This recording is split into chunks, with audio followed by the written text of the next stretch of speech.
In that gavel. May I have your attention? I'm just dying to use it. To get started, we're actually going to do a salute to the flag.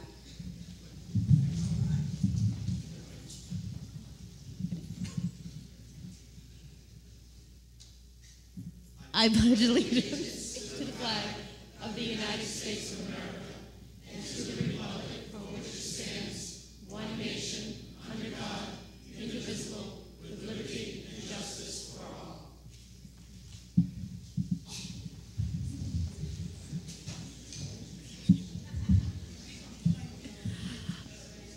I would first like to thank everybody for coming. I know that we had a very last-minute change of venue. I would like to specifically thank White's and LaFrance Hospitality for allowing us to use this room on less than 12 hours notice. They set it all up. They didn't charge us. They welcomed us. Greg Noraki, who is a member of our neighborhood association.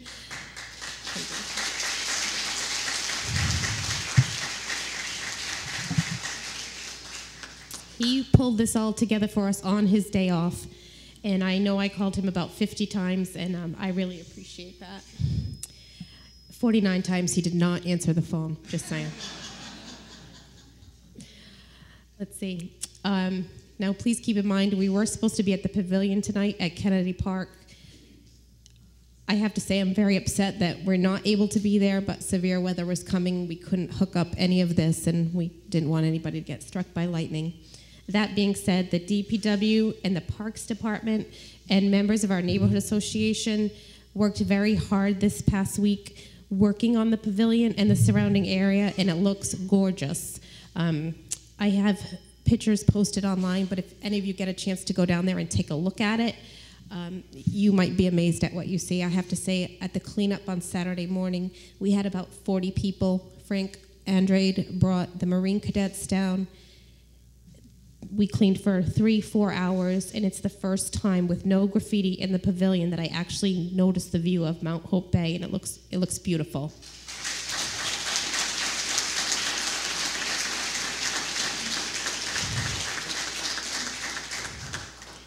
To get a permit at the last minute, we also had to call emergency meeting of the park board, which nobody wants to go to another meeting, so I thank them for coming and doing that for us, and for providing the park worker to open the bathrooms, which we obviously don't need now, but the bathrooms here are open.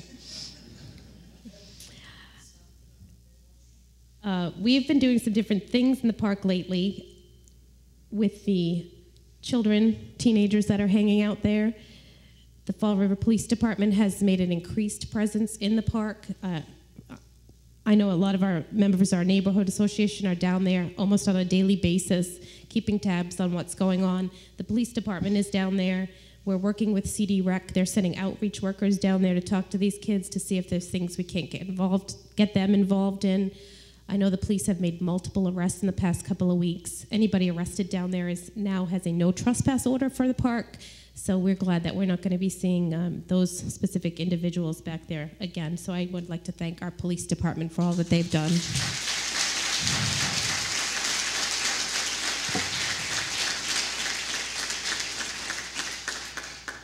We do have some neighborhood announcements. I know that you're all not here to hear me speak, but this is actually our August neighborhood meeting. We did not have a meeting in July in observance of the Independence Day holiday, and we're also not having a meeting in September because the first Monday is Labor Day. We did have a movie night in July, family movie night in Kennedy Park. We did our final accounting, and our profit for movie night, which will go directly back into the park, was $589. So thank you very much.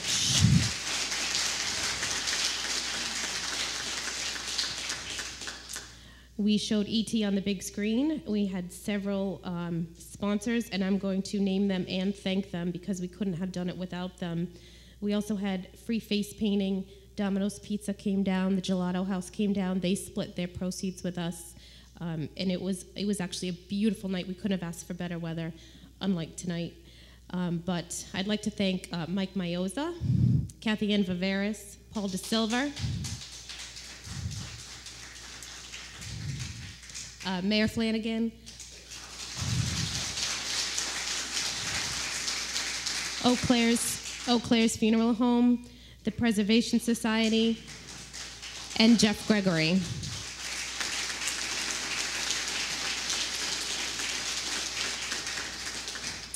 Like I mentioned, we raised almost $600, and it is going directly back into the park. We have another movie night. We have all of these flyers of all of our events up at the front table. The next movie night is going to be on Friday evening, August 12th. We're hoping for another great night. The movie is How to Train Your Dragon. Again, Domino's will be there. Gelato House will be there. Again, Carol Simbab has volunteered free face painting. And the August movie night is being sponsored this time by our current city councilors, Eric Poulin and Ray Mitchell.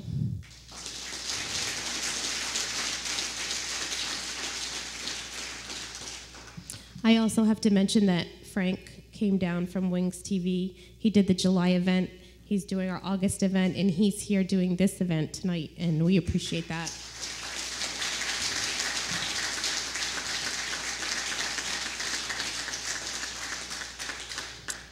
Before I go on to the rest of our announcements, I just want to say that if any of you have plans to ask a question of any of the candidates after they are all done speaking, I need you to sign in. There is a sign-in sheet for public input at the front desk. If you would all sign in if you feel you might want to ask a question, I would appreciate that.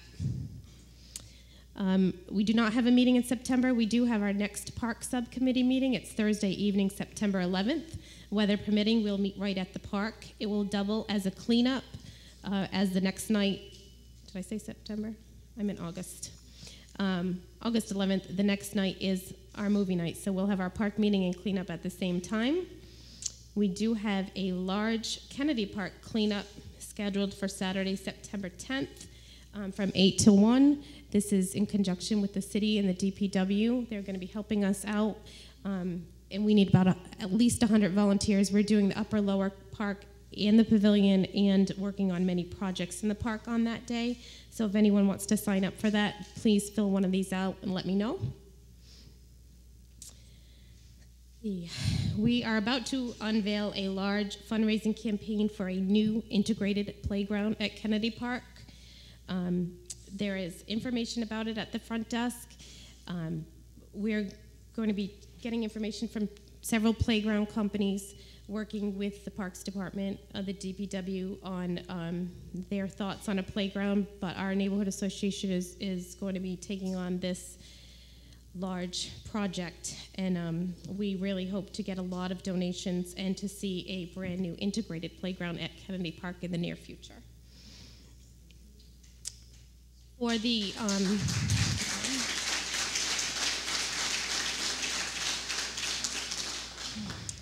the playground, we're going to be doing our own part to raise money, but we're going to be looking for donations from the community as well. For our neighborhood association, we're going to be doing roller skating and ice skating nights at the park. We're going to do combination restaurant nights with local restaurants in the city. We are also planning, have already approval and are starting to promote a classic car show, which is going to be on Park Drive on Sunday, September 25th. And we're also having a comedy show here at White's on Friday, January 13th. And Greg has done all of the work to put all of this information together, and he's going to tell you about it.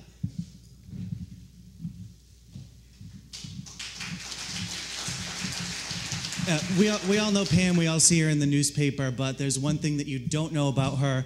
She loves flyers. So please take flyers with you when you leave today. The Kennedy Park Car Show is going to be Sunday, September 25th from 10 a.m. to 2.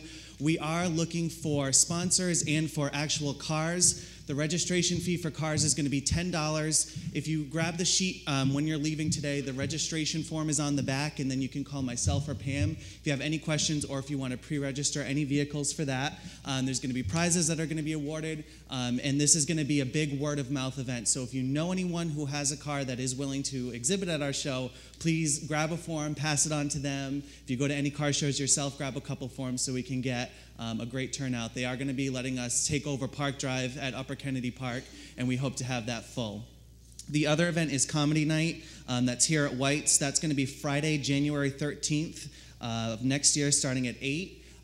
What White's does for nonprofit organizations is split the proceeds of the event with us 50-50. So we will get half of all the funds raised from that particular event. The tickets are going to be $20. You can purchase them here at White's, or you can call myself or Pam, and we'll have tickets available as well. And again, there's a flyer available as you're leaving today in the back. Thank you.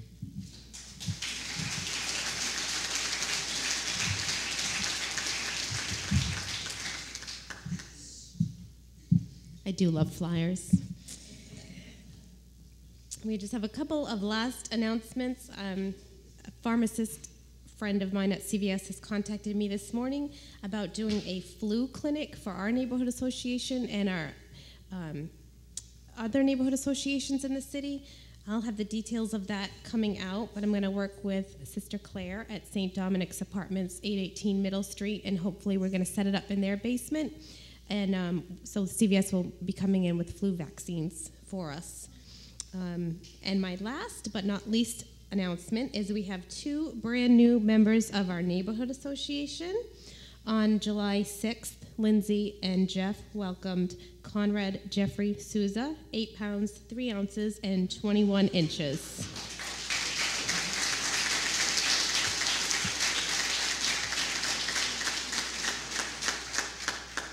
And then 3 days later, on July 9th, Matt and Tiffany Sylvia welcomed Emily Amelia Sylvia, 6 pounds, 13 ounces, and 19 inches.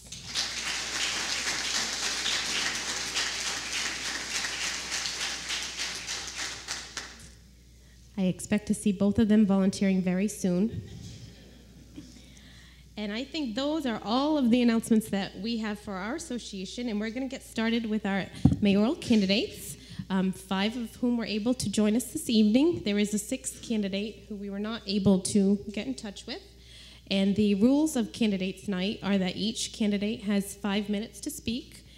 After that is done, we have a question and answers. We'll be open to question and answers. Like I said, if you want to ask a question of the candidates, you need to sign in. We have the sheets in the back.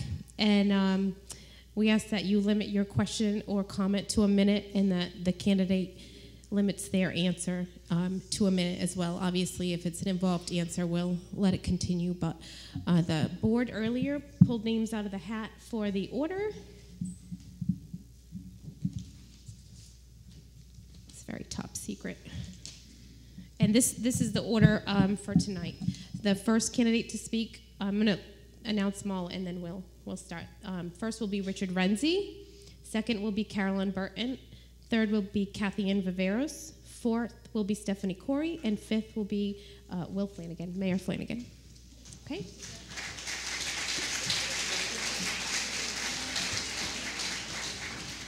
And you sat in that order. See? It was like you knew. So, ladies and gentlemen, this is Richard Renzi.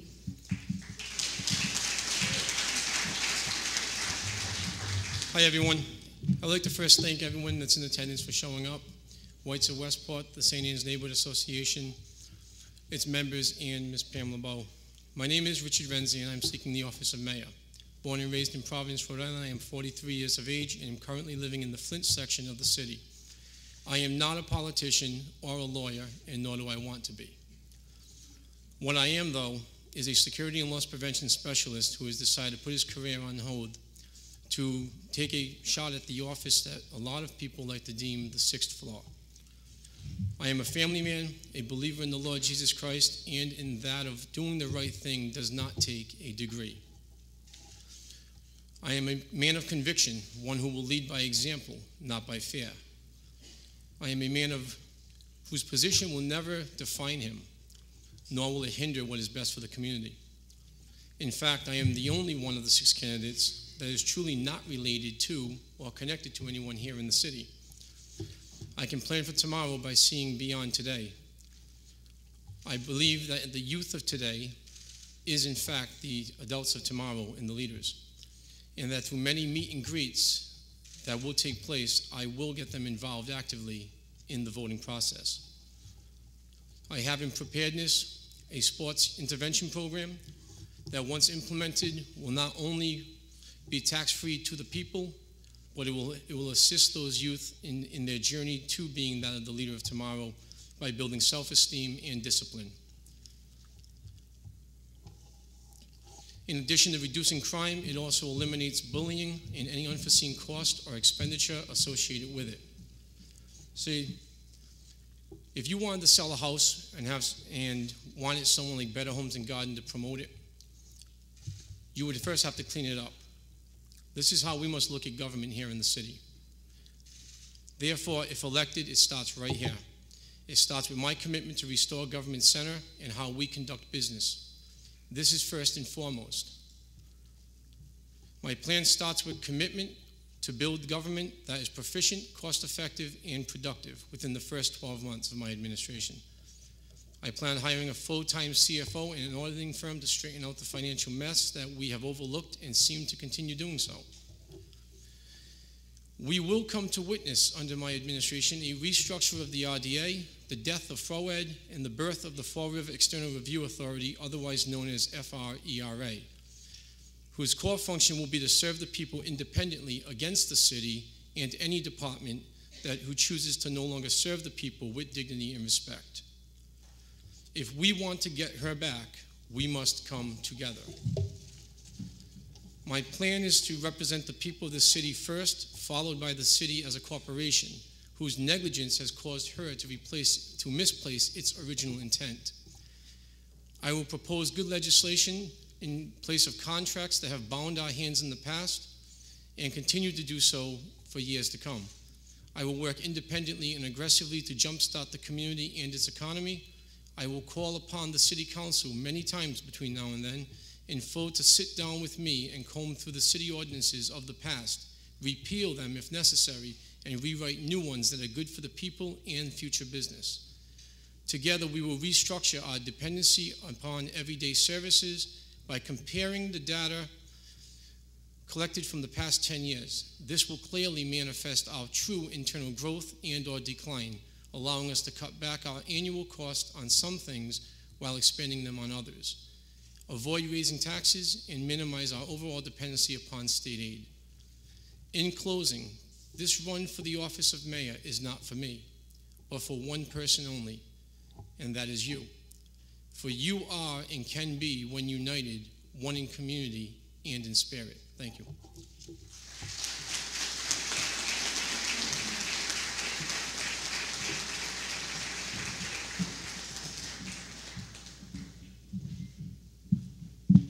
Carolyn Burton.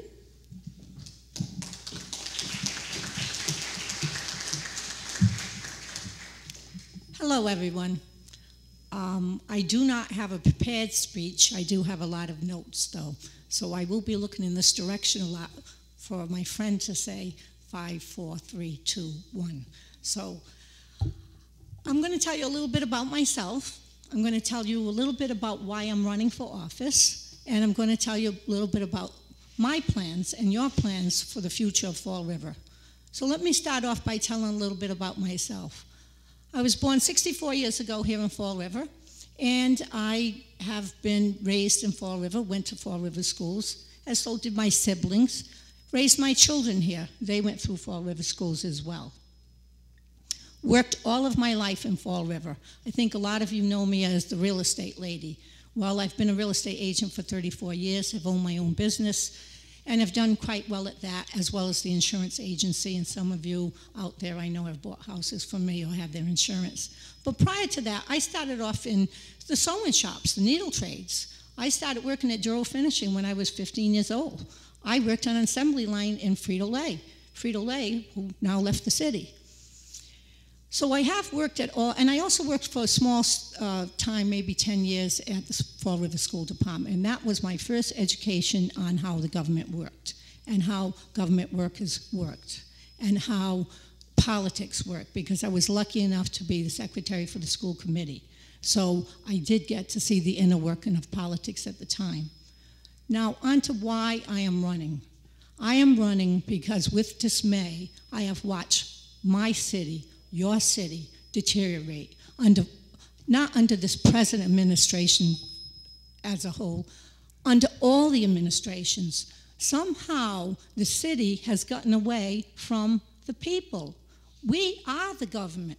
We are the city. My mom used to say, you can't fight City Hall. As a grown-up, I realized we are City Hall. We are the government.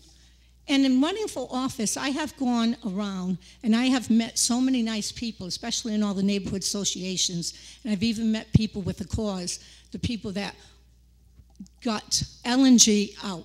And I have to congratulate. That is the type of effort that we need in Fall River. But that was a few people. We need all of Fall River to give us ideas and thoughts.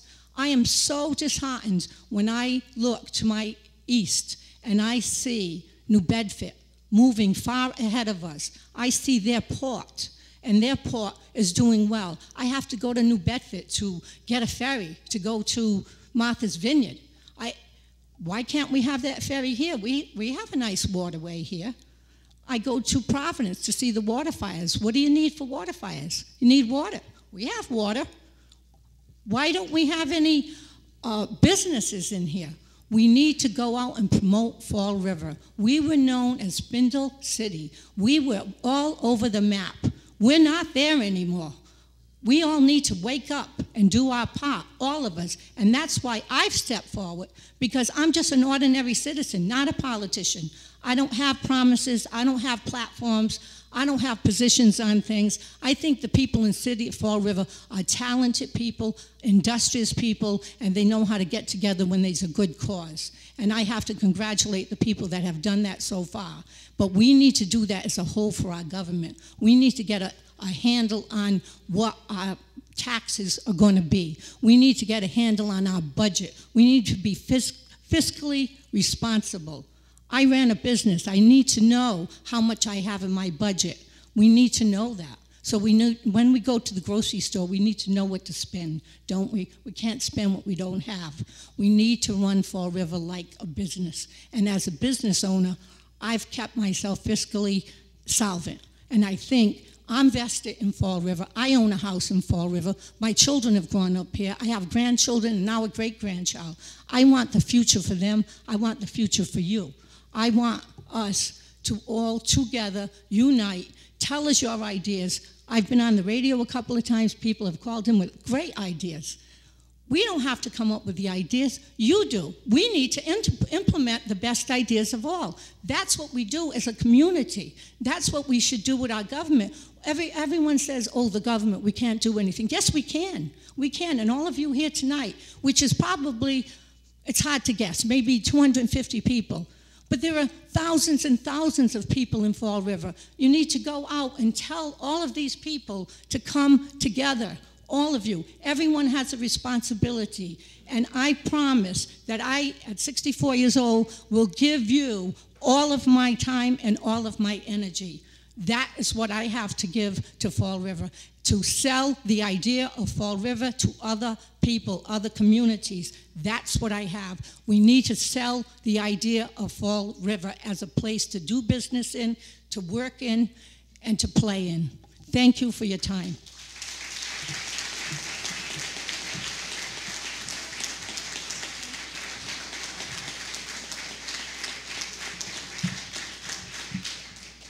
George, you were supposed to give her the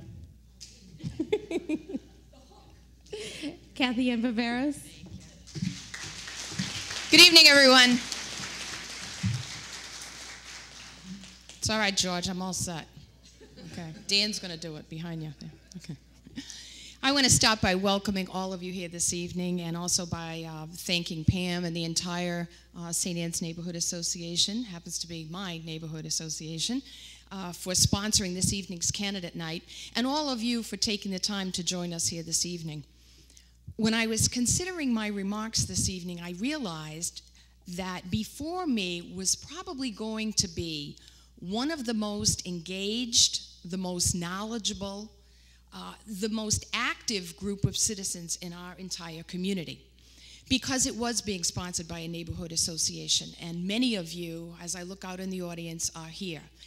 And so you actually inspired my comments on what I'm about to say, because you are all, as Richard would say, leading by example. And that is so important. If we are to take the energy and the enthusiasm that all of you have shown in your respective neighborhoods and have that transfer to the other people within our community, great things will happen.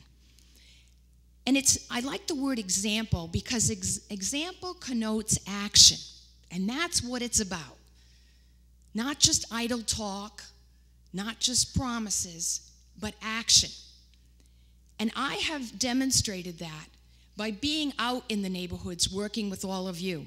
I've been picking up trash with Helen Rigo and Dino Bassaro and Derek down the North End, and Carlos and I were washing cars a few weeks ago. And of course, we were at movie night, and Pam, it was an outstanding event. And now you're into the Neighborhood Watch program. So it goes to show that this kind of activity, this kind of engagement can be extremely important. Along those same lines, I'll reference specifically, I know I heard Sarah Riley talk at a city council meeting when she talked about the broken windows theory. And basically what that says is that neighborhoods that keep themselves clean, neighborhoods that keep their properties in good order, that doesn't mean stellar condition, but just clean order, send a message to the would-be criminals. And that message is, we care about our neighborhood, we care about our streets, and no criminal activity will be tolerated. Criminals not allowed. So even though, thank you. So when we talk about cleaning the neighborhoods, you are all part of crime fighting in the city of Fall River. And that is extremely important. I've talked as this campaign has gone on about the importance of job creation and preserving and protecting the jobs we already have. But let's face it, folks, if a new business comes into town and they see dirty streets and properties, if they look at the statistics and realize we have one of the highest crime rates in the state of Massachusetts, they're not going to want to be here in Fall River. So we need to address the crime problem, and we need to do it thoroughly. I happened to be at a neighborhood association meeting. It was after a meeting, and I had occasion to talk to Mike Pereira, who is the president of the Fall River Police Association. And of course, the topic was crime prevention. And what he said to me was, you give us the manpower we need, and we will take back the streets of the city of Fall River for the good people who live in the city of Fall River. And that's what we need to do, folks. Now, we heard not long ago when the new budget was unveiled that, and I'm quoting the mayor, that there would be no layoffs in public safety. But the truth is, there are 9 positions that are unfunded. Yeah, they're not layoffs, but they are a reduction in our police department force.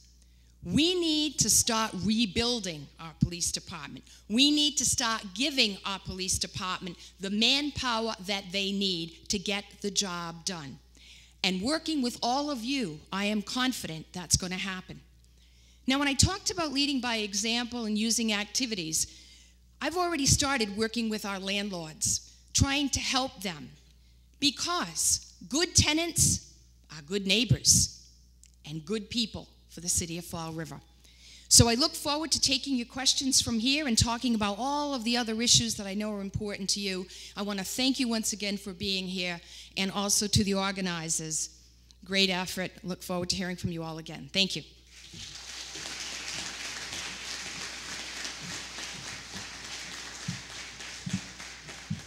Stephanie Corey.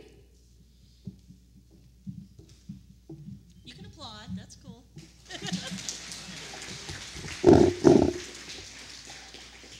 Thank you, Pam LeBeau and the St. Anne's Neighborhood Association for this event. Pam, as you know, is a woman of many talents: event coordinator, grassroots organizer, community leader, and park advocate. But most recently, she added another accomplishment to her list.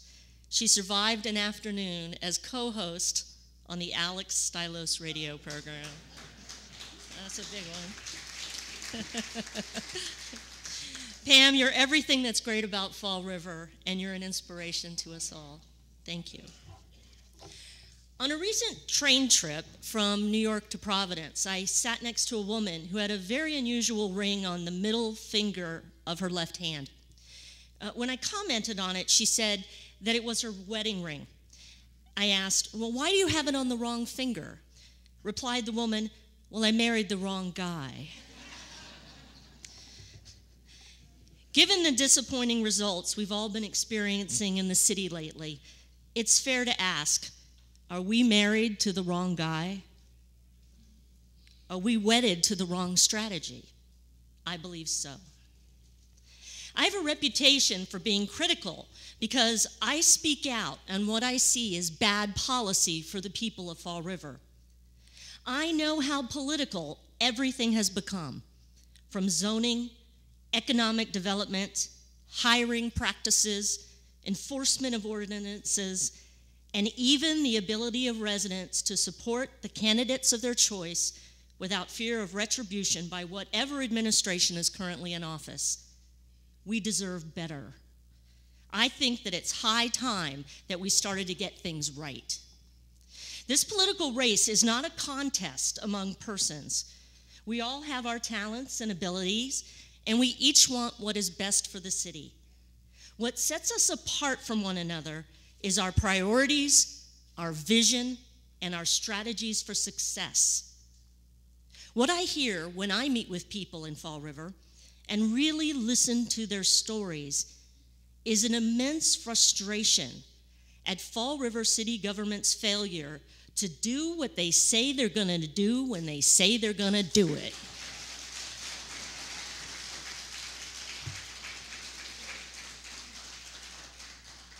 All politics is local, and the local talk on the street is that they've been let down by politicians who promise that the city will become a community where their children will stay after they graduate.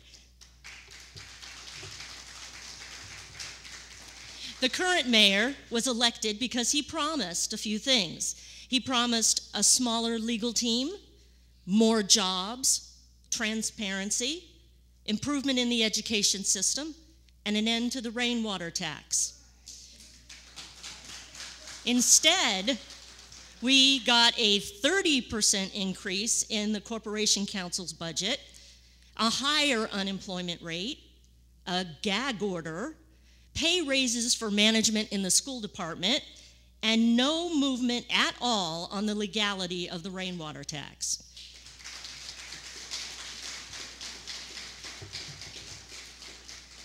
It's time. It's time to repurpose FROED and focus on the small business owner, the backbone of Fall River and the nation's economy, and help them expand, grow, and create jobs, which in turn will help the city. The Small Business Administration estimates that 80% of all jobs are created by small businesses. It's time to build our way out of the recession. 1, 2, 3, 4 jobs at a time. Fall River, we can expect better. It's time to incorporate quality of life into our economic development goals. Bike paths and walking trails are economic development. Neighborhood revitalization is economic development. Holding the owners of blighted properties and absentee landlords accountable is economic development. Education is economic development.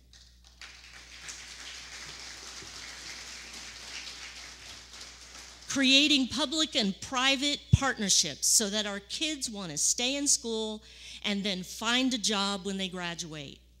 It's time to create a community where people here that are educated here stay here.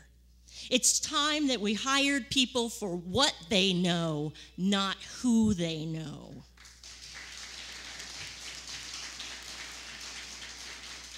It's time to implement the master plan and not allow it to just become another expensive study paid for by the taxpayers that ends up gathering dust on some shelf.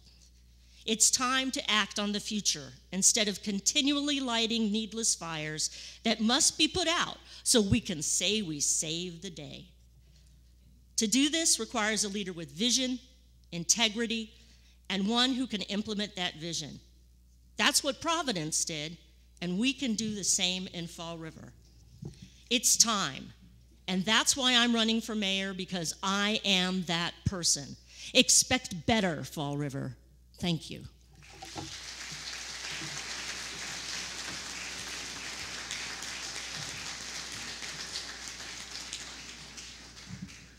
Mayor Flanagan.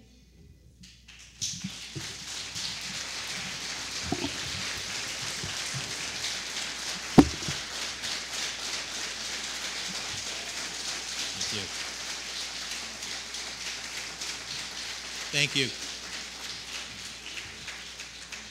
I want to begin by thanking the St. Anne's Neighborhood Association for hosting tonight's forum, and also White's and La France Hospitality for making this ballroom available. In 2009, when I first decided to enter this mayor's race, I launched a grassroots campaign. A campaign where I went door to door, block by block, precinct by precinct, ward by ward. And I did so to engage you, the citizens. Not just to speak to you about my platform, but to listen to you, to listen to what your concerns were, to listen to what issues mattered to you the most. And it was your issues and your concerns that helped fuel the campaign in 2009. And when we were elected with over 60% of the vote, I made the pledge to govern the same way that we campaigned, and that's by listening to people. And it's so inspiring to see neighborhoods like the St. Anne's neighborhood and all the various neighborhoods within the city of Fall River coming together. And I made it a point to attend all of the neighborhood meetings, to speak to all the neighbors, to listen to their concerns. And I do so not for any particular political gain, but to do so to listen to you. So when we're making decisions in City Hall, we do so with your best interest at heart.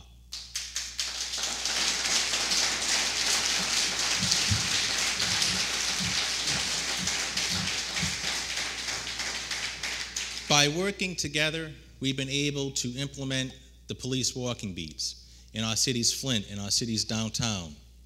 We've been working together to erase illegal graffiti because I believe in the broken windows theory. I believe as long as we allow illegal graffiti to sit on buildings, the criminal element believes it's a safe haven for them to congregate. We've been working together to do park cleanups and neighborhood cleanups, to make an investment in our community, because as one of our neighborhood leaders says, a clean community is a safe community.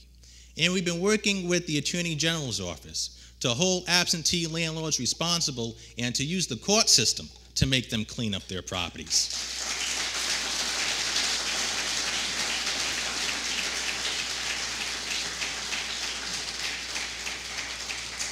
I can stand before you here today and say that there's no other job that I'd rather be doing than serving the people of Fall River and being able to serve as mayor of the city that I was born in and the city that I was grown up in. And together we've been able to accomplish some remarkable things. We've been able to restaff our fire department and bring back police officers. But even I recognize more has to be done in public safety so that the senior citizen does not have to be in fear of walking to the grocery store, or the family doesn't have to be in fear of taking their children to the park or playground. By working together, we've been able to finalize the long-awaited agreement with UMass Dartmouth and the Commonwealth of Massachusetts to create our biotechnological park. But even I recognize that more has to be done in economic development and job creation. We have one of the highest unemployment rates in the Commonwealth of Massachusetts, and I'm not satisfied with that, and I know you're not either. And there's not a day that goes by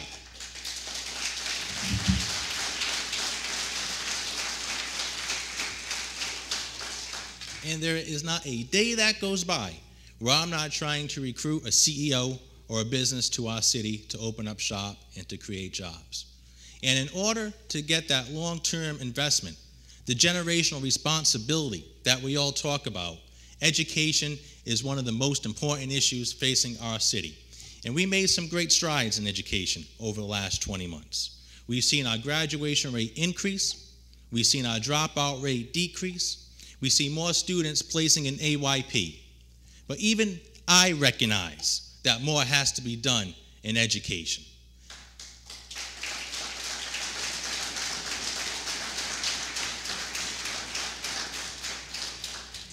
Our administration is not perfect, and we've made mistakes over the last 20 months. But what is important is that we learn from those mistakes. I care so much about this city, and I care so much about its people. Every day that I go into City Hall, I always try my best. Trying my best to create jobs, trying my best to enhance public safety, and trying my best to improve education here in the city of Fall River. But what is the most inspiring thing about this city is its people. Every day, the people of this city continue to amaze and inspire me. I remember last March when we had the floods, and I saw people coming together, neighbors helping neighbors, doing what they could to lend a helping hand. During last year and this year, when we had to receive the news of our fallen heroes in Afghanistan, in Guantanamo Bay, in Iraq, how we came together as a community to lend a shoulder to the families who were grieving and to offer our condolences to the families at that time of need. The people of this city are remarkable. Time and time again, they continue to come together and overcome whatever crisis that are facing them. And I stand before you here today to once again to ask for your vote. There's no other job I'd rather be doing than serving the people of this great city. And I thank you for having me here today, and I look forward to the forum. Thank you.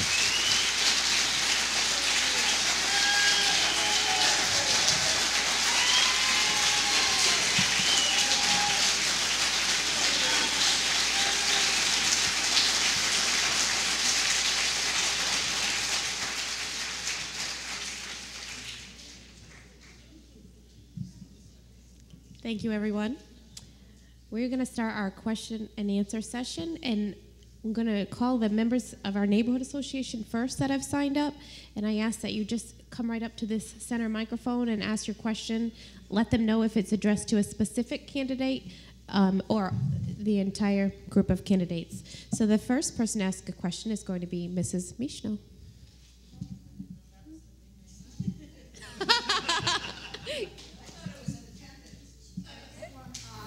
I wanted to ask Mr. Renzi. I just caught a part of that Mr. Stylos interview, and you said you sat in the parking lot for 35 to 40 minutes looking, and all you saw was politicians glad-handing from one to the other. Well, apparently you didn't stay long enough to see the group of parents and children watching the movie. There were over 300 people there.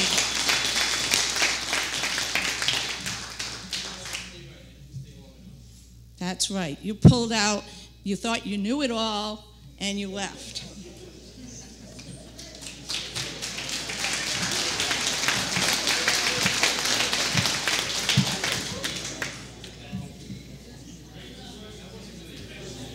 No, that was more of a statement, but that's okay. We kind of all knew that was going to come up, and now it's done.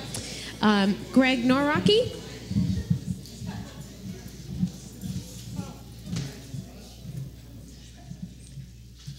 My question is actually geared towards two candidates, Ms. Viveris and Ms. Corey.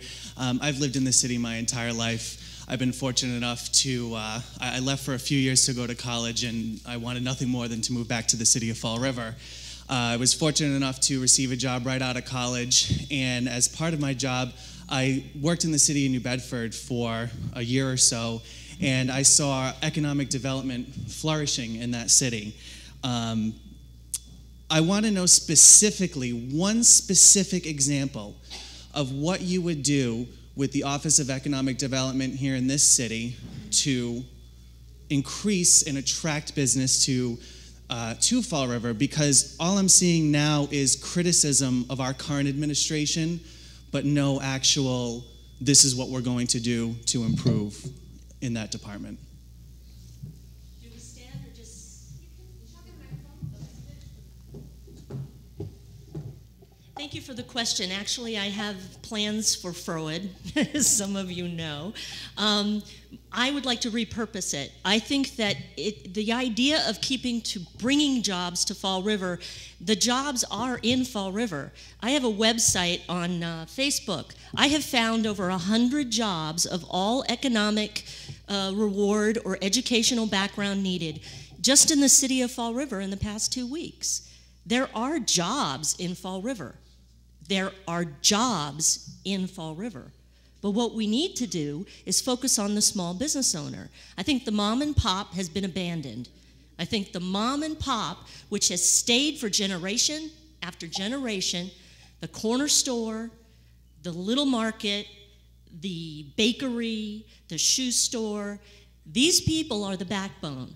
These organizations, these businesses need just as much attention, if not more, than trying to pull in a big box store like Walmart. And if we can keep the small business owner lucrative by giving microloans to them, by assisting them in any way possible, and growing the small business owners' jobs, the businesses here that are already here, we can actually start putting people back to work. But there are jobs in Fall River, so don't believe that there aren't.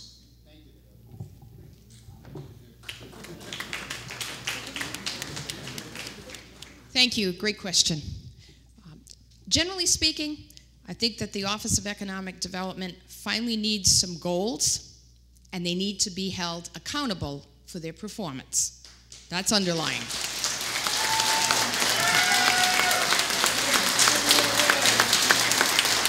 As to the specifics of the economic plan, it actually has two prongs, if you will. And again, I mentioned earlier I like to speak by example, so I'm going to do that just to help everyone to. When we look at job creation, I have been a big proponent of what's called the cluster strategy. It was developed by a Harvard professor and and we'll get right to the example. We saw a business on the waterfront. It's called TPI. It came to Fall River. The mayor, the Office of Economic Development, had absolutely nothing to do with bringing that business to Fall River. What happened was an existing landlord, and if you ask the owners, they would tell you, went out. They made contact with their suppliers, with their customers, with their vendors, to find someone who was looking to expand. And that's the cluster concept. We get all of our existing businesses constantly networking, constantly reaching out and talking to the people they do business with all the time and saying to them, I'm making it in Fall River. I'm creating jobs and I'm making money, and you should come to Fall River as well. So that's the creation strategy. Then we have the job retention, or what I like to refer to as the job protection strategy. Another example, we saw not too long ago how Coast to Coast Medical in the industrial park had to threaten to leave the city of Fall River if they didn't get someone, the mayor, the Office of Economic Development, to pay attention to what they needed to succeed. They were losing $10,000 a day, folks, because they didn't have high-speed internet service. I have proposed that we start a business outreach program that Freud needs to undertake, but working with Chamber of Commerce and all of the local business organizations. We need to constantly be in touch with the existing businesses within the city and asking them, what can we do to help you with your business? That instance, Coast to Coast Medical, never would have happened if a good business outreach program had been in place. So, two examples of how we have to work with our existing businesses on job creation, job retention, protect the jobs we have, and grow the economy from the folks who have already made their commitment to Fall River, Massachusetts. Thank you.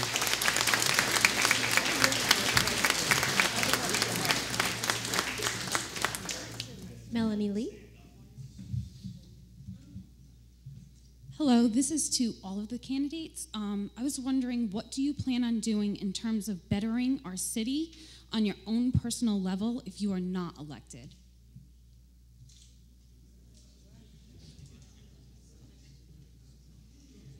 I hope not to be elected come this fall, but I believe as mayor of the city, but also as a citizen of the city of Fall River, what we need to continue to do is raise up our city's self-esteem and to continue to raise up our city's hope. And there is a lot of components that go into those two initiatives. And we got to make Fall River feel good about itself, that there are good things happening in this city, that when people come together and work hard, they can accomplish what they need to accomplish. And it's all quality of life issues. It's about creating jobs. It's about enhancing public safety. It's about improving education. It's about attracting arts and entertainment to our city. Also about historic preservation. Making people proud that they are born here, making people proud that they were raised here and that they live here and that they work here. And no one person can be responsible for any of this, or no one organization can make all this happen on their own. And that's one of the things you learn very quickly about being mayor. You got to work with people. You got to work with citizens. You got to work with other elected officials at the local, state, and federal level. You got to build coalitions. You got to get people to work for a common goal and to get that goal accomplished. So it's about bringing people together, and by working together, we'll see the improvements. And we're seeing some of these initiatives come to fruition, and others have yet to bear fruit. But I believe by continue to working together, bringing people together, we'll be able to accomplish what we want to accomplish. Thank you.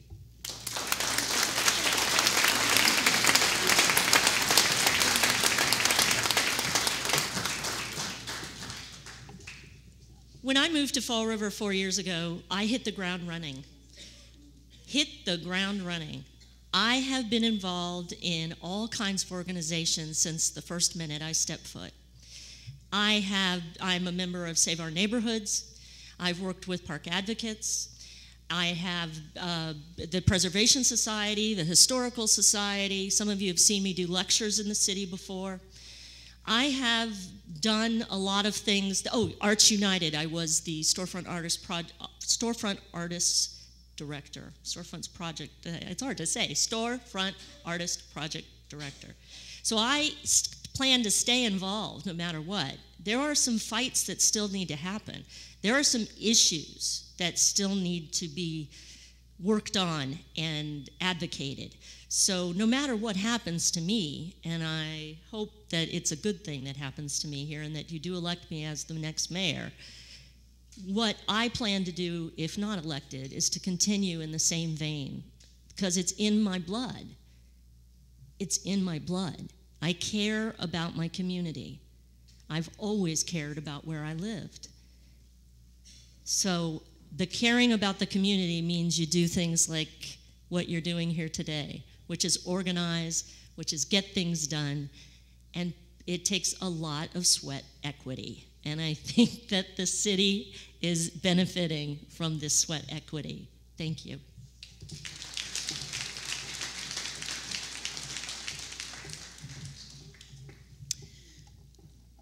I've actually been, well, I've lived in the city for over 50 years, but I've been an active community volunteer for well over 30 years.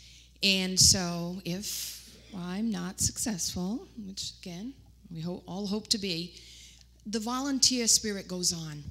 The volunteer initiative goes on. As I spoke earlier, it is leading by example. And all of you are leaders in your own right. When you're out in your neighborhood conducting a cleanup or conducting a movie night, you're inspiring others to get involved. And I do it not just because of the public image. I don't do it because the TV camera might be watching me. I do it because of the sense of satisfaction that I feel from it. I can remember a few weeks ago, I was out on Plymouth Avenue with John Sylvia and Dawn Noddy, and we tackled a section of that median, and we took out the weeds, and we pushed the broom, and we stood back after about 45 minutes and looked back at how clean it was, and boy, it felt good. And I know everybody who is out there, all of you as neighborhood people who are out there doing these same tasks, are feeling that same sense. So I'm not ready to give that up. Now, I continue to be involved on a more issues-oriented. I'm actively involved and continue to have passion for the child care center that's interested in the Balliol School. That would be a great reuse of that structure to make it an educational use. So I will continue to help them in whatever way I can in hopes of getting that vacant school building back in use. Because when buildings like that, especially our historic structures, come back and become part of a community, it sends a tremendous message that there is that sense of pride and, again, a great deal to be accomplished, even as a volunteer. So I'll close, and I can see Pam getting up.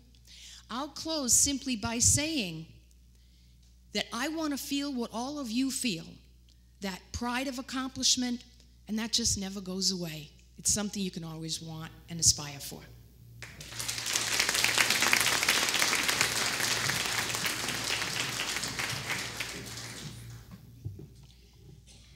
If I am not elected, and I hope I am elected, I will continue to volunteer. I have always volunteered. I think I was the first or the youngest president of the PTA at 22 years old. Not many people even have a child. But I had a child, she went to school, and I volunteered and became the president of the PTA. I was a Girl Scout leader for 14 years at the King Philip Settlement House down in the south end of the city. I have volunteered for places that you probably don't even know, the homeless, the overflow shelter. No, I don't volunteer during the day. I did the 11 p.m. to 3 a.m. or 4 p.m. shift. That's what I did because at night I stay awake and I have things to do. So will I keep on volunteering? Absolutely. I have volunteered for cooking for the homeless. I have volunteered as mentor, and I feel as though I help one another, the neighbors doing something, I help them out. I have always done that. We need to have more people of inspiration to keep doing that. We need to help one another. So yes, I will continue to volunteer. Thank you.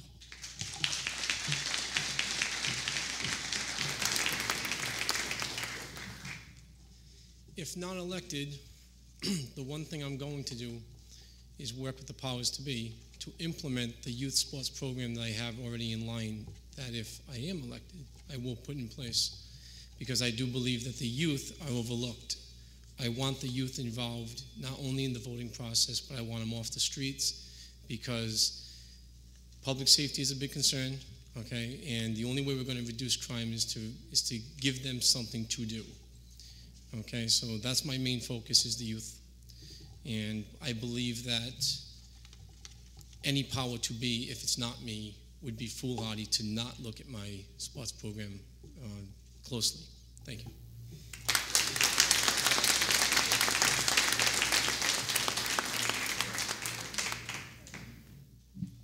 The next person to sign up actually signed up under public input, but their address is Middle Street, so that is in our neighborhood association. So that is Elsie Camara.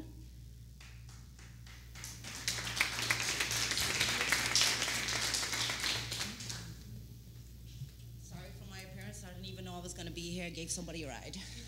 But mine's is not a question. Mine's is 2 years to become mayor.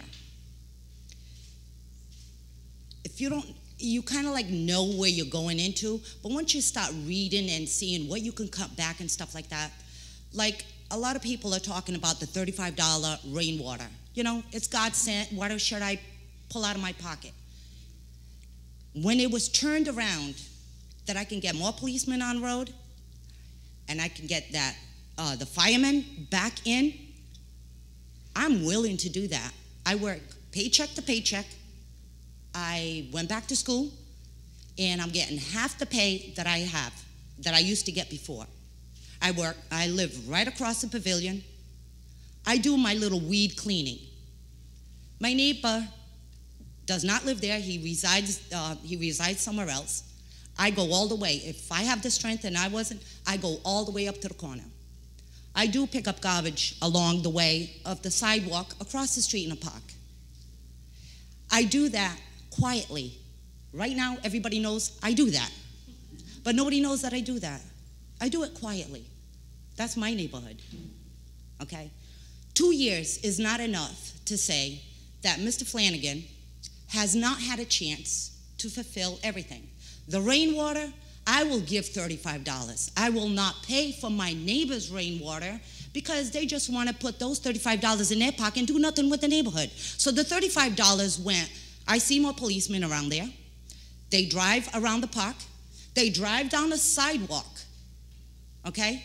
If there's an issue and everything. I see more of them since that last meeting. Look, we're gonna work on getting rid of that rainwater $35. You know what? If that's a half policeman in front of my house, let me tell you something. He's worth more than $35. I thank you very much for your time.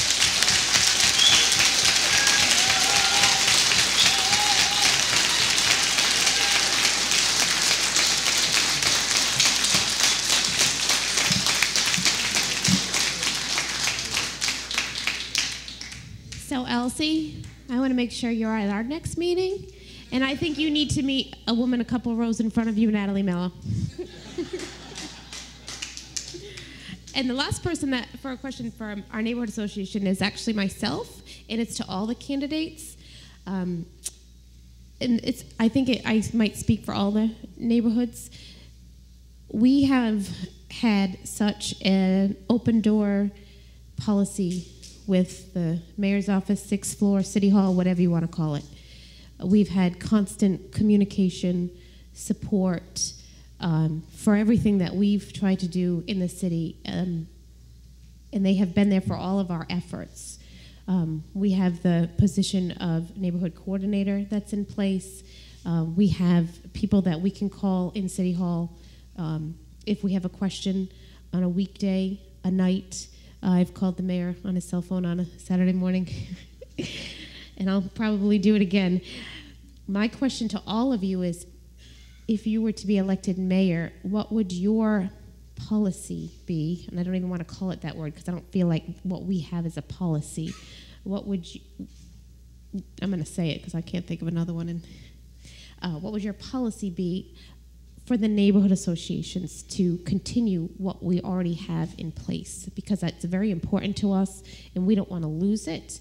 And if any of you were to win the office of mayor and you don't stick to it, I'm going to pull up this videotape and show you what you said.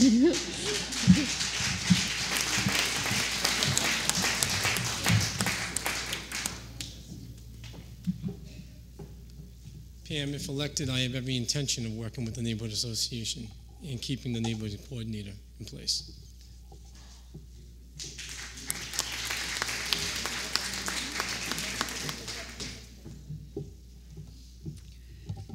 Of course, we'll keep the neighborhood associations, but we need to increase them. We need to get the word out. I have attended, not all of them, I haven't attended yours, but the ones that I have gone to, there's only a few members. There's 15 at the most, and that represents thousands of houses. I know when I moved into on Florence Street, no one ever contacted me. I did not even know there was a neighborhood association. Only in running for this office did I find this out. So somehow, you need the coordinator with the City Hall to get the word out to each and every person, even if we have to knock on every door to have them do it, because it is that is real grassroots, the neighborhood is. And it's not just about fixing our park bench, and it's not just about fixing my pothole. It's about fixing everything in this city. So if we get the neighborhoods together, it won't be just about cleanup. It's got to be about other things as well. We have to get other things done in Fall River. But this is a very, very good start. Thank you.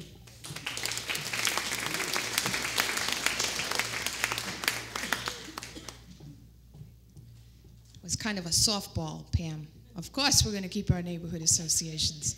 Absolutely. And just to, again, by example, when I served on the city council 2 years ago, I actually put in a resolution that was requesting that before we disposed of the vacant schools that are located throughout our community, that we actually had a meeting with each of the neighborhood associations and any other interested residents, not exclusively, to get input from them as to how we could best reuse those schools.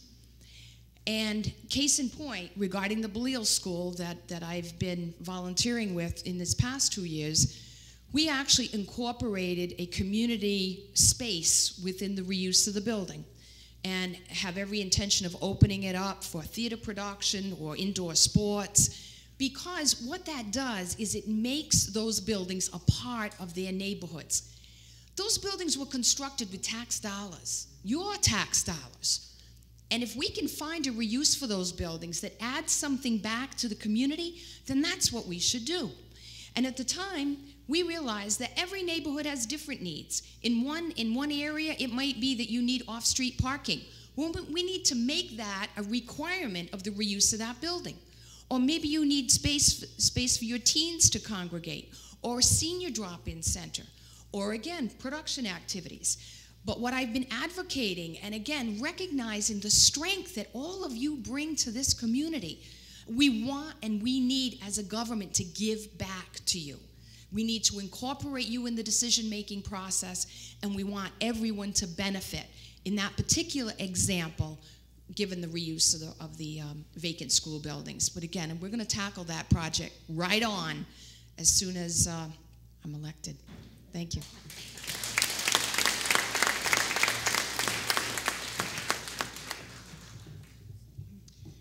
I also pledge right now to keep an open door policy with the neighborhood associations, to support the neighborhood associations, to have the roundtables more frequently, actually, with the neighborhood leaders. And also I'd like to see the neighborhood associations evolve into something even more responsible in terms of their responsibilities.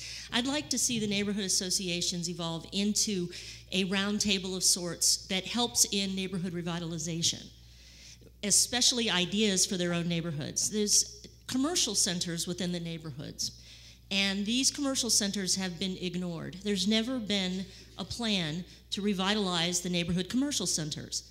Never.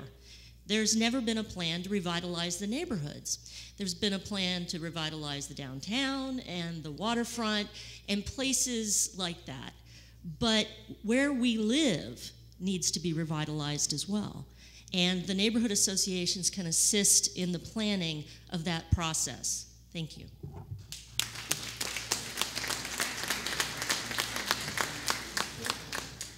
The office of mayor is not a 9-to-5 job. It's 24 hours a day, 7 days a week, 365 days a year.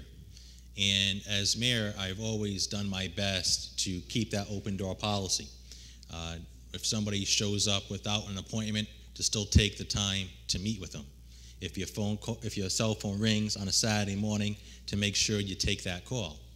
Because as the mayor of the city, you don't answer to any one individual. You answer to over 88,000 people who reside in the city of Fall River.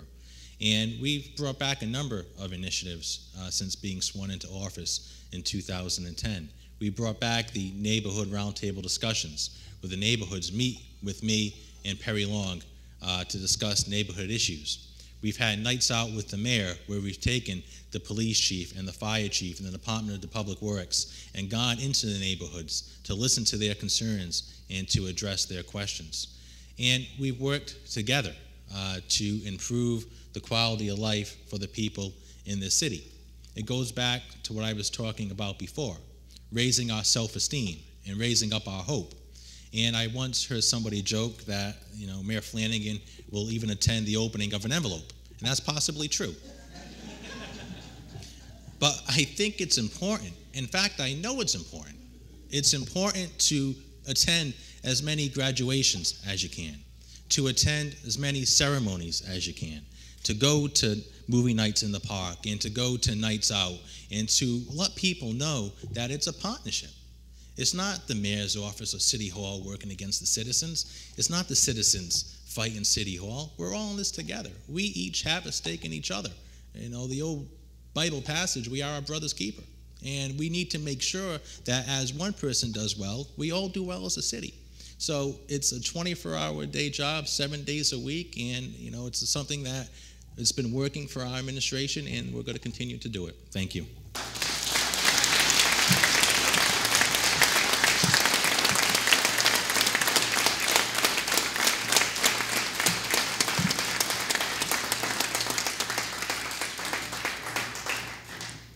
The candidates have all agreed to an hour of question and answers, and we're only about 25 minutes into it, and we are starting on the general public question and answer page, so I'm hopeful that we'll get to everybody. The next person is the Earl Gaudette. He's the president of the Maplewood Neighborhood Association.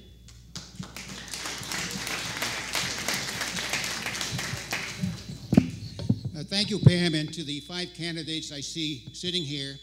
I hear you all promising what you're going to do with the neighborhoods.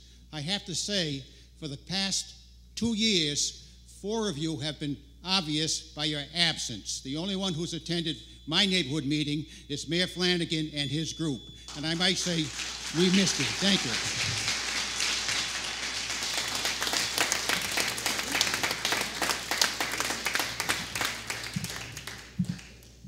That was more of a statement, but would anybody like to respond to it, or we just go to the next one?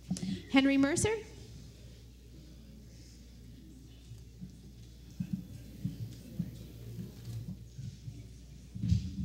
Good evening.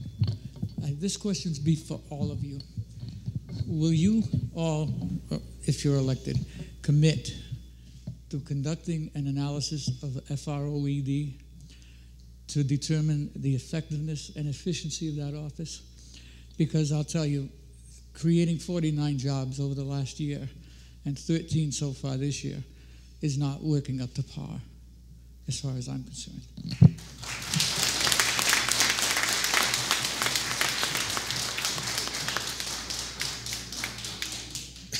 Henry, I want to thank you for that question.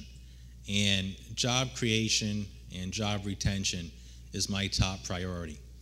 Going throughout the city of Fall River, no matter if you're in the north end or the south end or any point in between, the issue that is always on the minds of people is jobs. And I am not satisfied with the job creation we've had over the last 20 months. To be second in the highest unemployment in the Commonwealth of Massachusetts is not a statistic that I'm proud of, and it's a statistic that I'm working on to reduce. And I can pledge to you that by the end of my first term, we're going to make an analysis in the Fall River Office of Economic Development to do what we can to continue to improve job creation here in the city of Fall River. And we've made some strides in the last 20 months. But there's a lot more that has to be done.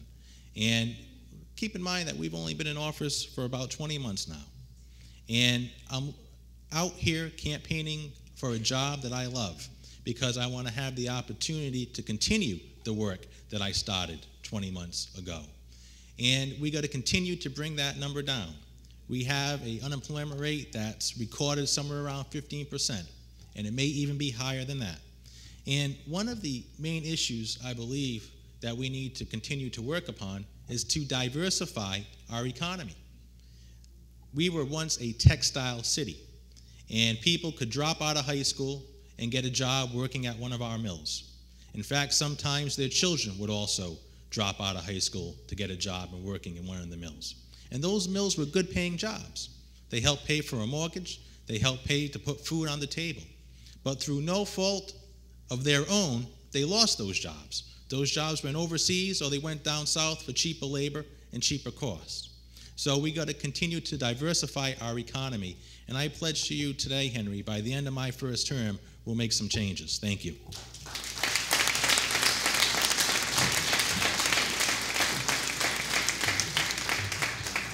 Mr. Mayor, with all due respect, you're part of the problem.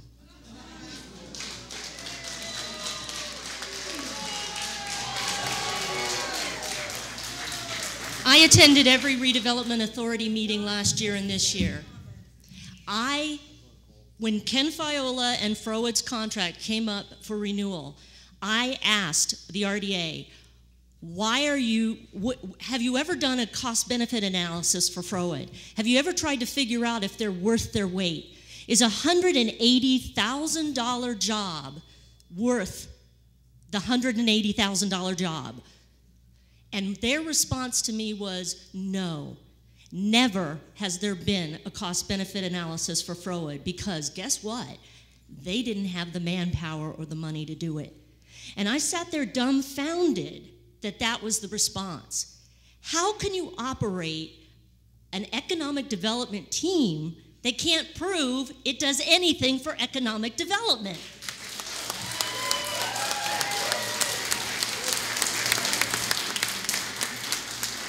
I read your transition report, Mr. Mayor, when you became mayor. You put together a team and they analyzed the city, they analyzed Froed, they talked about the jobs that had been created and the jobs that left.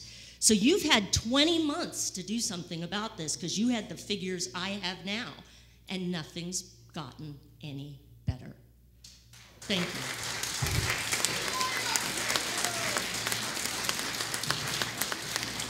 I just want to remind everybody to please be respectful. I do have my gavel. She's got her gavel. It was a great question. And as I mentioned earlier, and I'll expand on that, I do think that the Office of Economic Development needs to have goals. And they need to be held accountable. If they don't meet those goals, there should be consequences. That's pure and simple. Many of us in this room work. There are things we need to achieve in order to get paid. We have responsibilities. There are no responsibilities in the Office of Economic Development. And for that salary, that needs to change. Additionally, it has been 20 months. And there were things that could have happened that would have been so simple and so quick to implement. There's some of the things that I'm going to be doing. You start by taking a look at the board of directors. When I unveiled my waterfront plan, you know what I realized? There is nobody on the board of directors for the Fall River Office of Economic Development who is active in our waterfront. There is nobody on that board who's going to advocate for our state pier. We all say we want waterfront development. The mayor made it a pledge, a promise that we were going to revitalize the waterfront. You need to get the players in the decision-making role. There need to be people who are actively trying to make it on that waterfront involved as board of directors for Froed. So representation needs to change. Additionally, I'm going to leave it with a quote that I heard, that it was actually Senate President Therese Murray made this comment. And she said that the budget for any agency, any department, needs to be performance-based. And that's exactly what Froed's going to get, a performance-based criteria. And if they don't perform, there will be consequences. Thanks.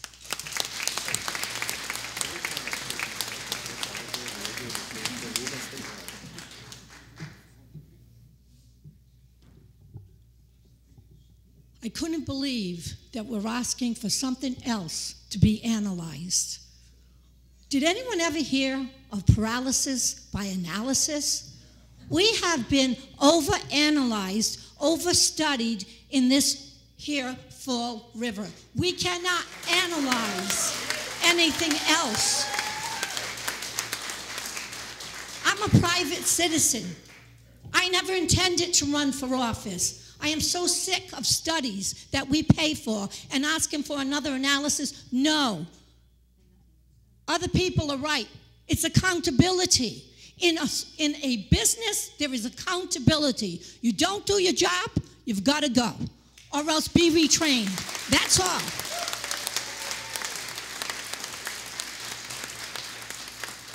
One other thing to say about that. We can retrain people. We need to go out of our geographic area to find businesses that will see Fall River for what it is. We have a great location. We have great waterfront. We have the waterways if they need to bring in cargo. We have easy access to the highway. We have a beautiful city with talented and hardworking people ready to go to work, and we have low taxes. You go to New York, you go to New Jersey, you go to Connecticut, any one of those companies would be glad to move here, but we got to get out of our chairs and go get them.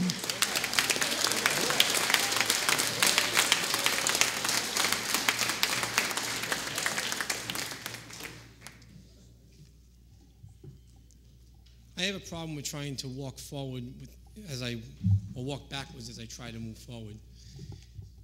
As I mentioned to you in my opening 5 minutes, we will witness under my administration the death of Forward. The game's over. It's gone. I will take the wasted $380,000 that has been allocated to that agency over the past several years and put it into what I designed as I mentioned, the Fall River External Review Authority, which I believe is very necessary in any government because its core function is to work independently, that of the city, okay, for the people of the city, okay, when the city and any department, that of the city, chooses to no longer serve its people, okay? Because things are biased in society. In other words, and this is not to bring attention to any particular department, but we'll use the police department as an example. Let's say their internal affairs division, okay, received a complaint from one of us, the citizens, about police brutality or harassment. Even though their core purpose is to investigate that cop, okay, or that police officer, there still runs that small gambit of biasm, and we cannot have that. So the External Review Authority will be that third-party investigation that will work for the people against any department that chooses not to serve the people. And it will be done for a lot less than $380,000 that's already pre-allocated. Thank you.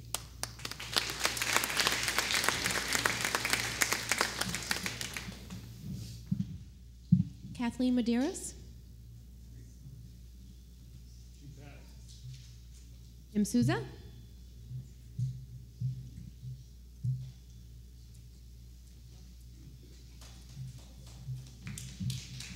Mr. Flanagan, this is for you. There's a quote, Mr. Flanagan, that goes, as long as you tell the truth, you never have to remember anything. Okay? Truth, respect, transparency. 3 words you ran on your last campaign, and you're also currently running on this one, it seems. None of which I've seen in 20 months at all. I tried meeting with you personally at City Hall and going to your office, and I was shunned by Ann Silva or Souza. And which just in the last 3 weeks, you've pulled 2 11th-hour miracles out of the sky on the budget and layoffs. Just money fell out of the sky that I wish I could grab, but I guess you have the power to find that money. Lastly, there's a Facebook page that's run by a gentleman who's in this room, who was part of your campaign, okay, and touts this. This page is run under a guise called City Pride. That's the guise of this page, okay?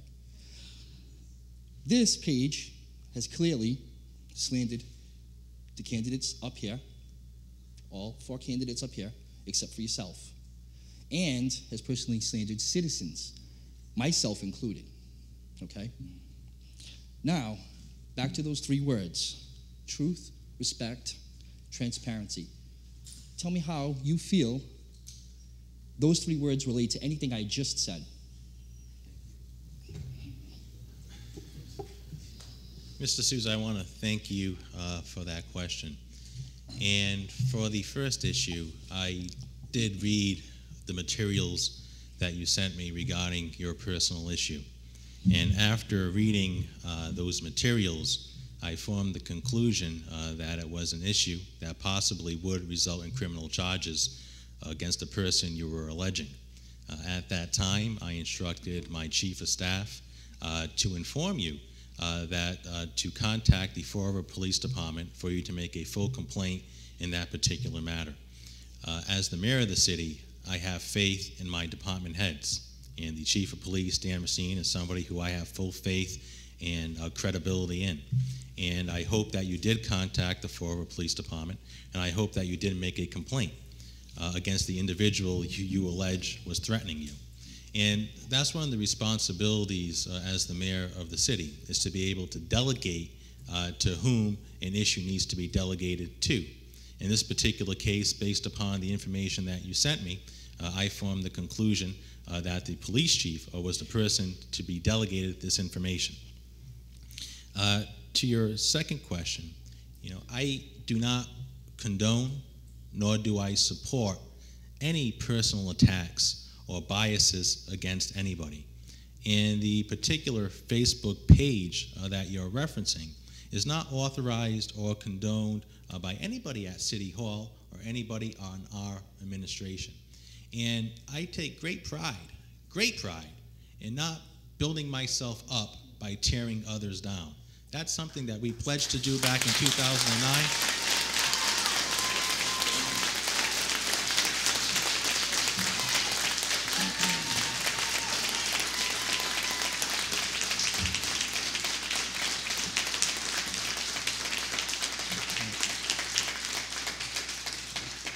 Mr. Souza, I have read your materials. I do know you're a father. I do know you're a husband. I do know you care about this city. And if there's anything I can ever do to help you improve the quality of your life or to make your family here more comfortable in the city, I'm committed to doing so. But, I offer my apology to you. If you felt you were shunned or you felt that you were not able to speak with me about your issue, please know I did read it. Please know I did analyze it. And I hope that our police department was able to help you with your allegations. Thank you.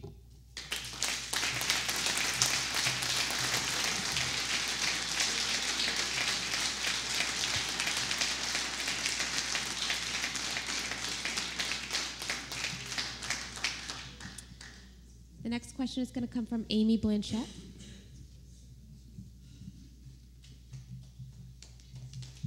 Hi, this question is directed towards Stephanie Corey and Kathy Viveris. As most of you should know, there's a national night out tomorrow at Griffin Park to nominate some people that have done some good things in the city. When I've talked to friends and family, they'll say, I'm not going to that. It's at Griffin Park. I want to know, what are your plans to turn this around? I'm with the Flint Neighborhood Association. We've adopted Father Travasso's Park. Right now, it's not in great condition. When we plan to turn that around, I want people to come to that park and see what we've done and see how hard we've worked.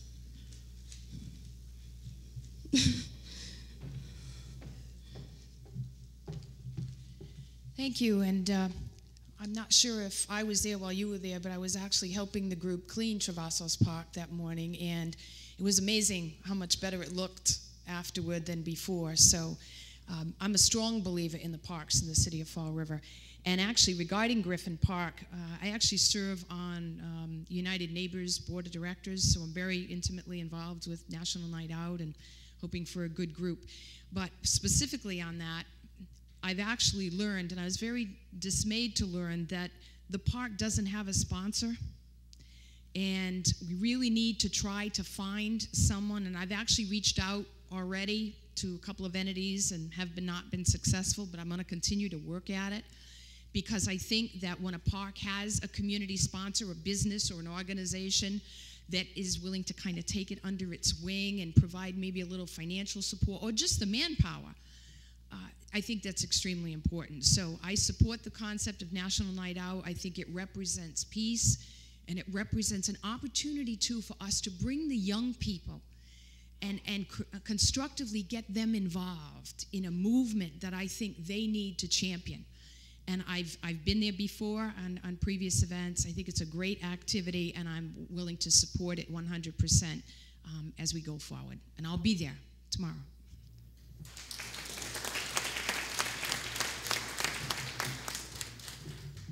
Thanks for your question. As a member of the Park Advocates, I support your question, and I support the spirit of the question. The parks in Fall River are amazing things, and the quote that's been used a couple of times in the past couple of days actually came from me, so I'll say it again, which is the way to fight crime in the parks is to use the parks. If the people use the parks, the criminals go away. It's when things are vacant and empty that mischief occurs, and mischief is a small word for a very big problem, but it's true. So the parks are valuable resources. There's a program afoot to actually create a conservancy for the park system in the city, which I support, much like Central Park Conservancy, which takes care of the parks separate from the government, separate from City Hall. And it raises funds on its own, and those funds are dedicated to all of the parks in the city. So I support the development of a Parks Conservancy for Fall River as well, and I'll be there tomorrow night as well. Thank you.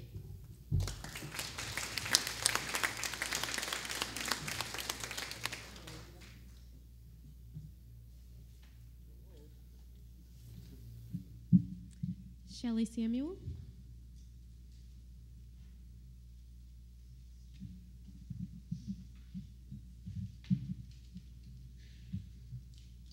My question is to Mayor Flanagan and Kathy Ann Viveris.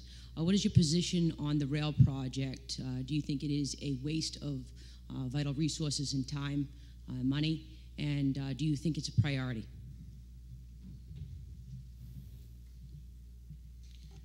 I do believe South Coast Rail is a priority for a number of reasons here in the city of Fall River. First, I believe it's an opportunity to improve transportation. Any of you who have driven into Boston during the morning or afternoon rush hour have experienced 2 to 3 hour delays on 24 and 93. So by having South Coast Rail to our area improves transportation. It also, I believe, improves economic development. If you look at the greater Brockton area and the greater Boston area, two areas which have lower unemployment rates than the greater Fall River area. And when I analyze that information, one of the reasons why I believe that their regional unemployment is lower is because they have access to commuter rail. I believe if we were able to have South Coast Rail here in Fall River, citizens in the greater Fall River area would have more of an opportunity to have job opportunities provided to them. But the final reason why I believe so much in South Coast Rail is because it's an equitable issue. For Western Massachusetts and the greater Boston area and even Rhode Island to have South Coast Rail doesn't make sense. And as a leader here in the community, it irritates me to no end to see the greater Fall River area in southeastern Massachusetts not have what other parts of the state and other parts of the region have access to.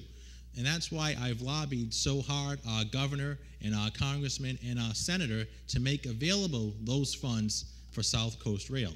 And in speaking with Secretary Sullivan, it's estimated that this project is going to cost anywhere between $1.5 billion or $2 billion to complete this project. And that's a lot of money, make no mistake about it. But if you look at our national government today, our national government is spending $1 billion overseas to fund 2 wars. If they can spend money overseas for nation building in places like Afghanistan and Iraq, well, they can spend $2 billion here in Fall River to do some nation building too.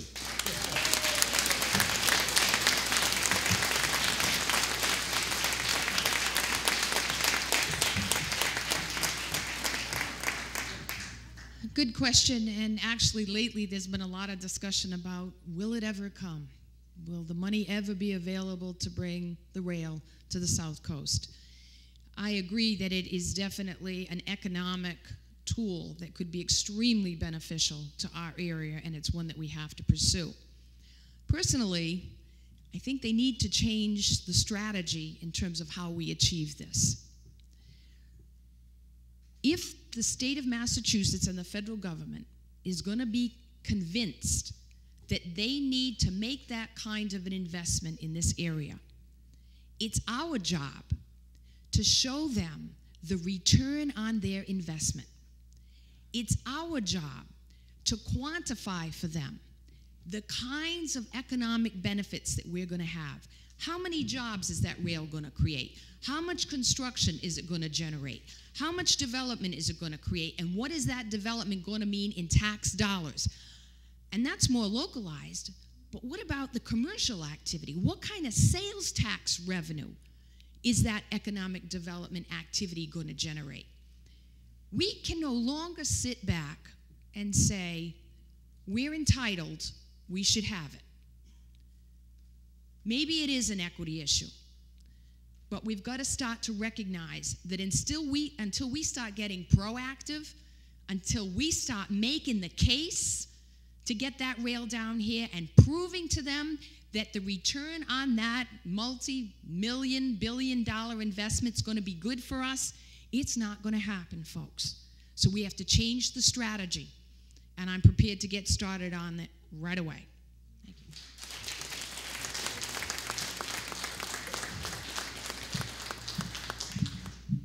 Lorraine Olson.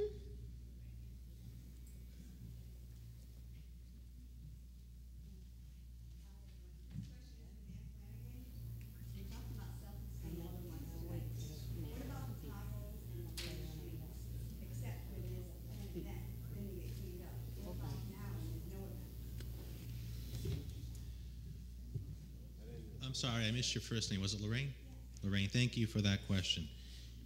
These are all quality of life issues.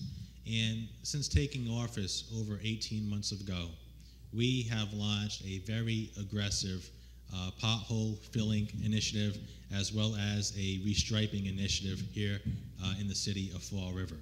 And these are quality of life issues to make sure that as we're driving down streets, we're able to do so on streets that are not riddled with potholes.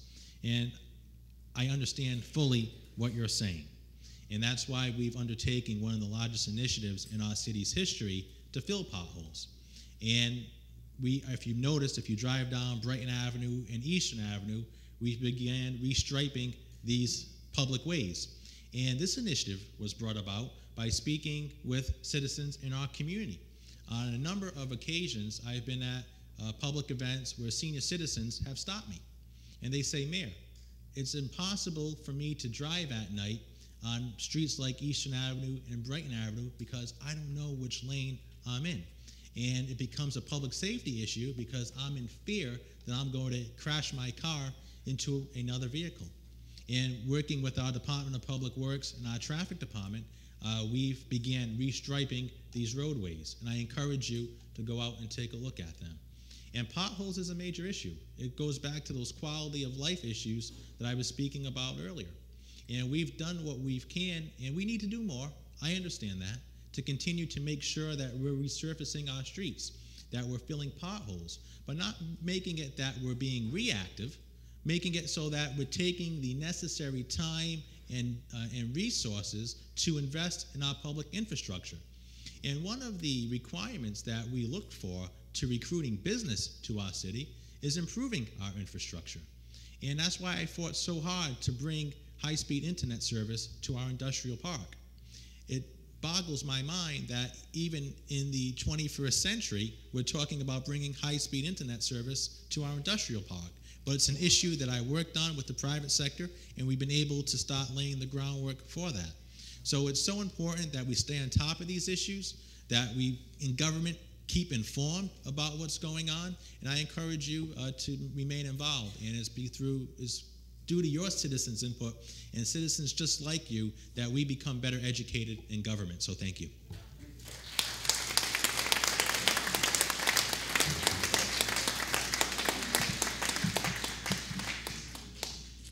This is my friend, Sarah Riley, president of the Copacut Neighborhood Association.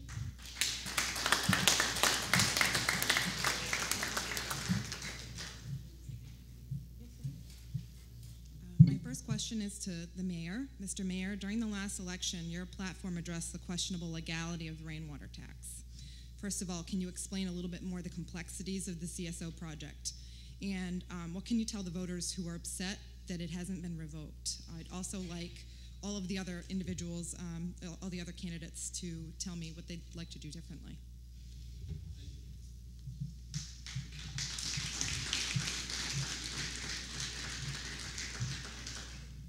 Sarah, that's a great question. And when I campaigned in office in 2009, one of the issues of our platform was having the stormwater tax repealed. And I formed a legal analysis based upon my training and background as a municipal attorney to form the conclusion that that stormwater fee was an illegal tax. And as I said that in 2009, I have not changed my opinion here in 2011.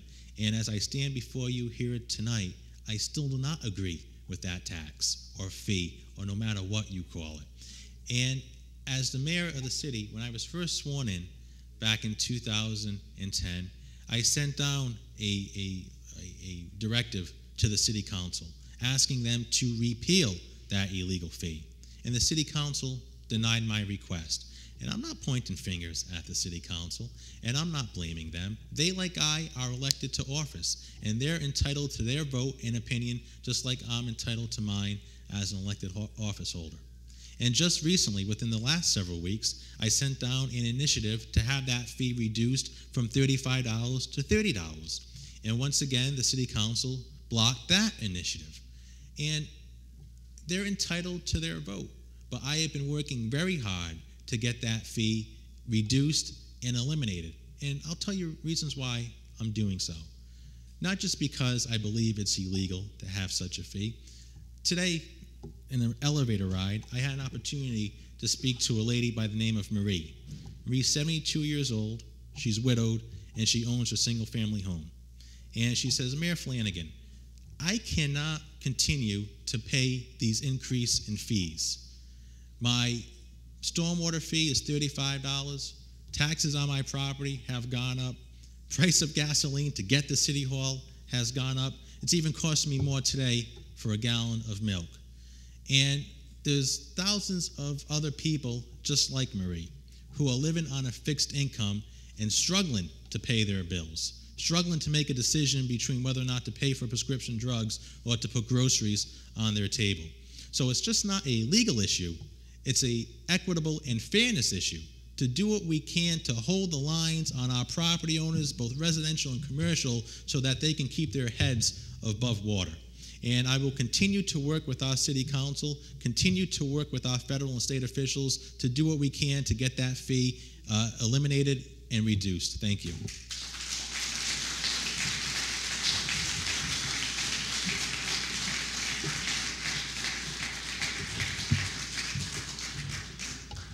The reduction of the stormwater fee from $35 to $30 was a trick.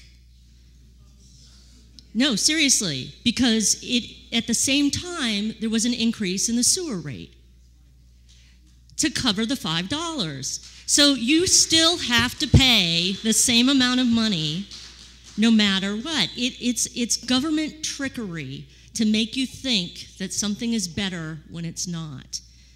The mayor promised that he was going to do something about the stormwater tax. I didn't know you did some analysis because you didn't tell the public that this had been done. This is the problem we had with the mayor before you, because he just imposed this thing without communicating to the people why.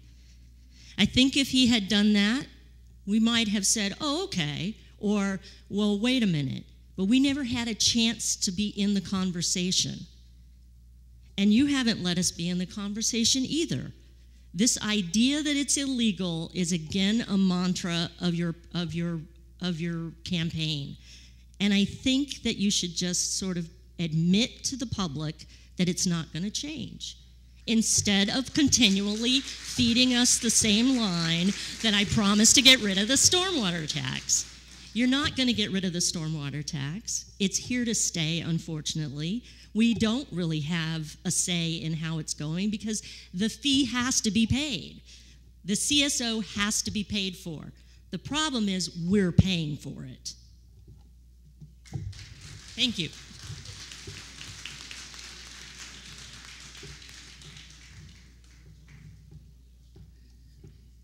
Well, and I could say to the mayor, there you go again. Poor Marie. Poor Marie didn't know that if the stormwater fee goes away, her sewer fee is going to go skyrocketing. That's the truth. That's the reality. We do need to cut expenses. People in this community are hurting. And it's not just the stormwater fee. It's the sewer rates, it's the water rates, it's the property taxes, and they have all gone up over the last 2 years. And people can't afford it anymore. I was expecting the question tonight, and it hasn't been raised as yet, but it's regarding the Proposition 2.5 override. I am opposed to the Proposition 2.5 override.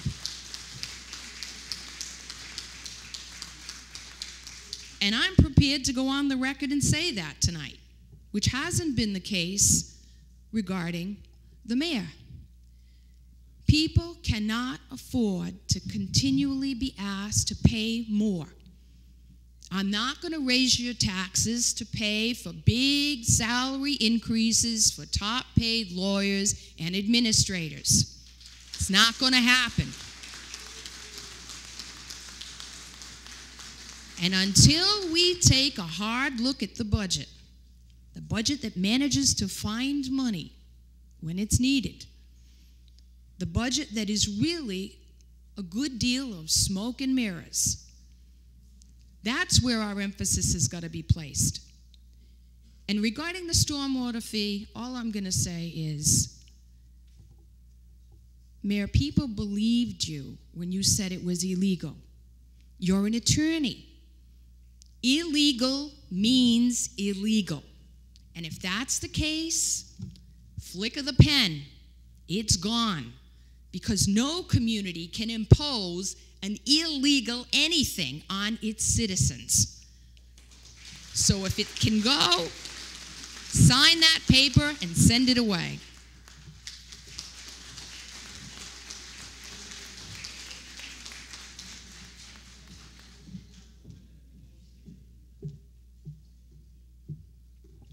Enough has been said about the stormwater tax.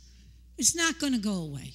There's never been a tax. I've owned property since I was 28 years old in this city. There's never been a tax that has gone away.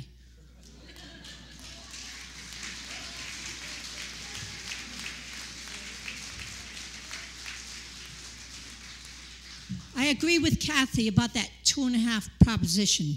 Thank God. Please do not allow this to happen because it won't go away. Yes, we need money for other things. We will find it like we found it in the budget for other things. We will find it. We will sharpen our pencil and hire very good accountants, very good CPAs to see where we're at. We need it, yes, but we cannot burden people. That is why in my business, I see short sales, foreclosures, people losing their house, people in their 70s losing their houses. Shame on all of us. Shame on every one of us here, including myself. We need to get united and make sure there's no more tax in Fall River. Let's bring business in to offset our taxes. That's what we need to do. Thank you.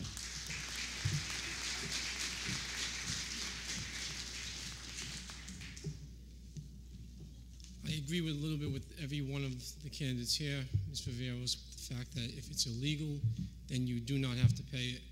The last time I checked, anything that's unconstitutional is that it illegal, and if it's illegal, then you don't have to pay it. As your mayor, I will tell you, you don't have to pay it. If I can't get the city council to do their jobs by simply asking them, why are you here? You have a responsibility to the people. You either do the right thing or you step down. I've been mentioned several times over the past several weeks about my version of what I call the Hold Accountable Act, which will hold every elected official, including myself, I'll be the first to sign it.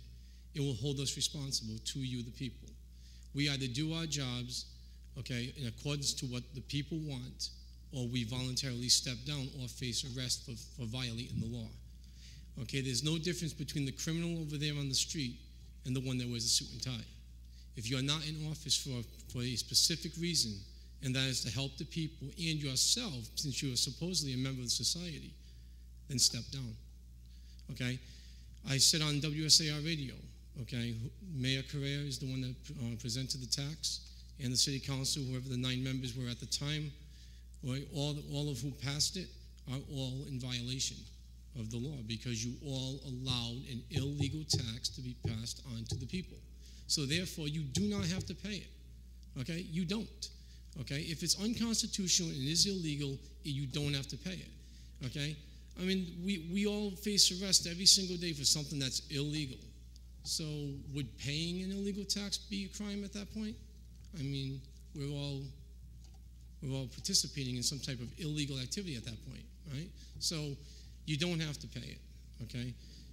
And that's my take on it. Thank you.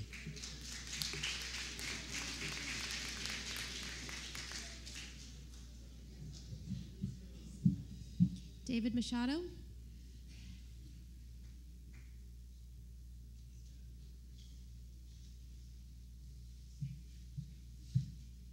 Good evening, Mance. This is a two-part question for all of you. What do we have, what are we going to do when the landfill closes? And I have a favor for renewable energy for trash, so we can take Somerset's trash, Freetown, Westport, and turn it into clean energy. We can also charge Freetown, Somerset, Swansea, and for renewable energy instead of counting on Boston for their budgets. That's a great question, David, and it shows that you're staying on top of the issues. And our city landfill is expected to close within the next 3 to 5 years. So disposal of our municipal waste is a hot button issue. And I also want to make a mention about one of the last questions. I too do not support a override on Proposition 2.5, and I want to be very clear about that.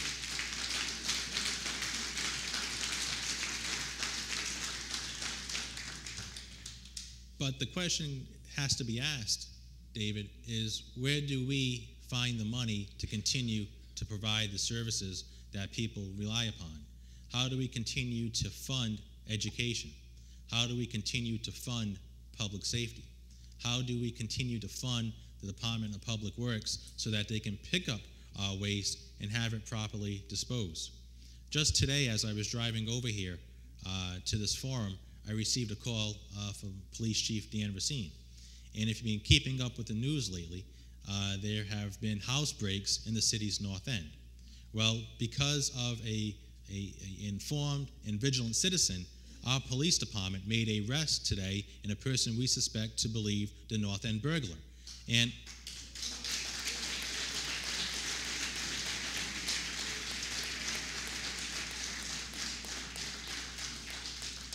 that's because when our police department received a call that a house was broken into, they arrived on time, they were able to get inside the house, and they were able to make an apprehension on somebody. And they caught this person red-handed.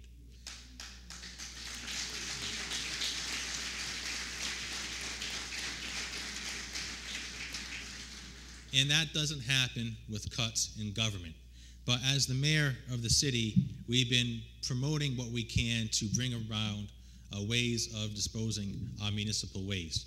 We looked at processes that are being implemented in Europe and in Canada and in Asia of turning trash into energy.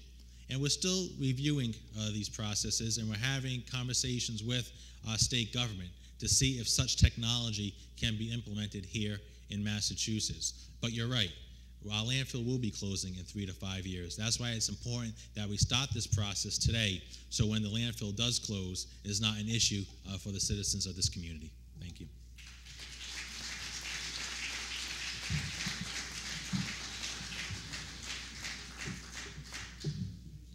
It's funny how the question was about the landfill and we got away with somebody being solved, a crime being solved.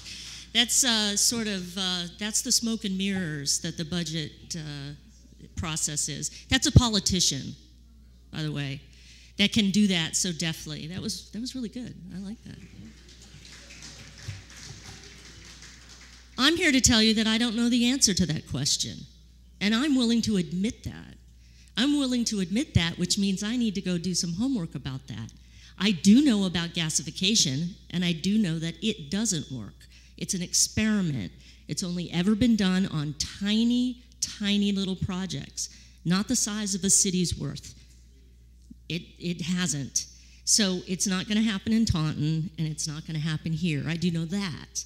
But I don't know the answer to the landfill question.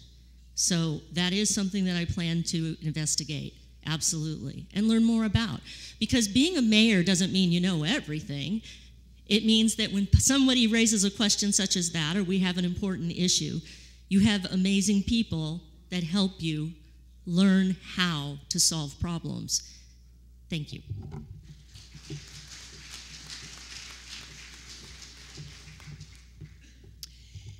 Great question, and it is something that the city has been confronting really for quite a while now. And I have the benefit of having served on the city council for a number of years, so I can bring that experience to my response. I am a strong proponent in bringing recycling across the city of Fall River. And on a number of levels.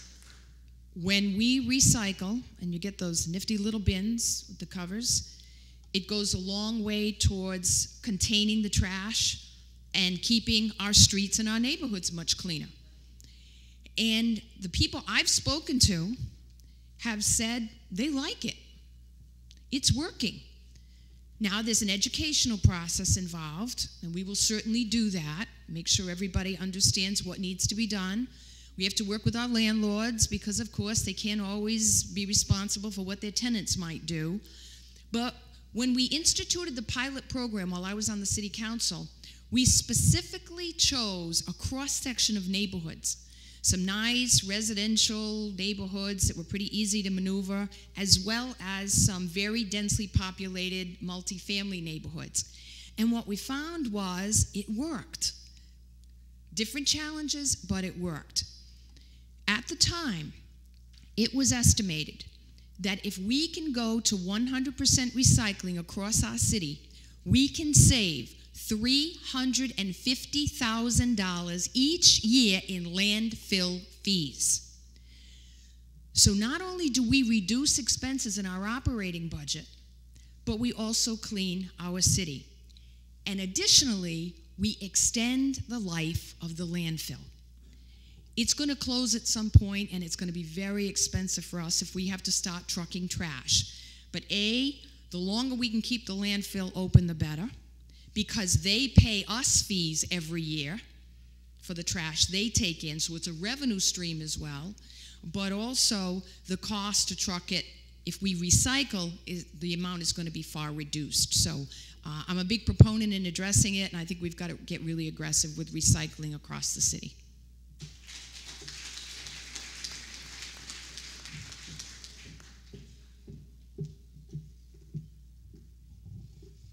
I remember when the landfill went in. Should have never been there, but we've got it. And we need to do something about it, yes. So I do know that we did get money for people bringing their trash here. And now in 3 years, we will not have enough landfill for ourselves. So why are we letting other cities, towns, and states bring in their trash here? And if you don't think it's happening, it is. No one's talking about it. But we're talking about what we're going to do. Yes, I do agree with Stephanie. We need to study the situation. Yes, we do. This is something that we do need to study on because none of us know the answer for that. We do need that. And I'd like to talk about that recycling too. Sounds like a great thing that we'll save about $350,000 a year. Where do those recycled goods go? Anyone out here have the answer for that? Yeah, I don't either. So, are they bringing them to the landfill? I don't know. I mean, I don't know the answer to that. And you know what? There's a nice population here, and no one knows the answer to that either, do they? I've always wondered where that recycles. I do all that. I take my bags and trash and everything, but I don't know where it goes. As a matter of fact, one day, I had my leaves, on the side, and when the city Trash came, they picked up them all at once and put in the same thing. Well, they had to go to the same place, didn't they? We need to re-educate all of us, myself included, on what are we going to do with that landfill that we have already. We have it. It's a big elephant. We need to do something about it. But again, this is the one area that I think we need to study the situation now, because in 3 years, what's going to happen? Thank you.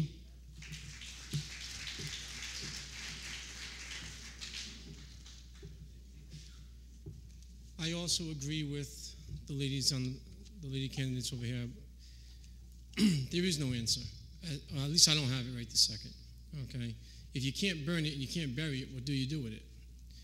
I do know there's a Japanese scientist that came up with a machine, stands about this tall, and he stuffs it with plastic bottles and saran wrap and styrofoam and whatever he can come up with. And he showed it on this website called forbiddenknowledge.com. And he turns on a switch and it melts into pure oil. Okay, and then the oil itself can actually be recycled into your vehicle, because what you don't see on TV is China and Japan is full of trash because they have too many people over there. So I would promote something along those lines. I would go out of my way and try and reach out to scientists like that can come up with better solutions that we don't have. Again, if you can't bury it and you can't burn it, then what do you do? We're in a quagmire here. So I don't have the answer as far as what we're going to do in 3 years, but I do stand behind that type of follow-up. Thanks.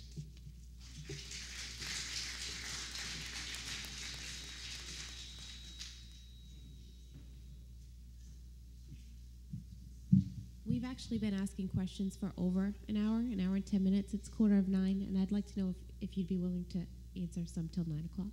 That'd be fine. We've got a few people signed up. And if you could all please not talk while the candidates are speaking, that would be great.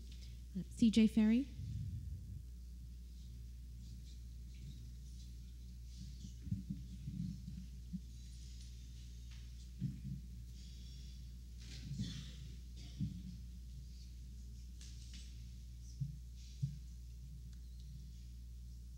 The history of Fall River has shown that our government has always been reactive instead of proactive.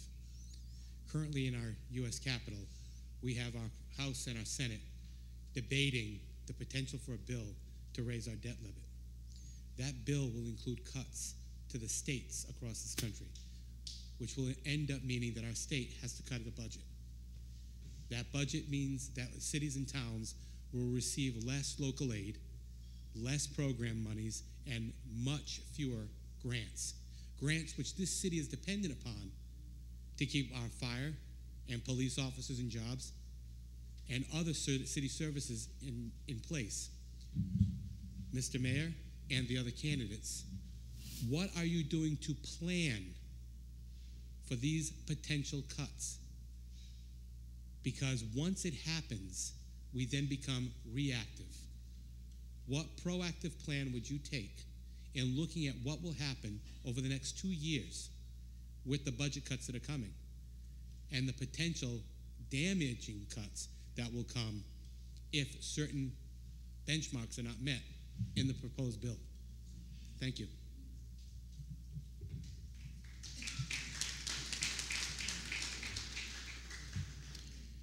CJ, there's a number of initiatives that we are currently working on and will continue to work on to make sure that services are being provided to our citizens.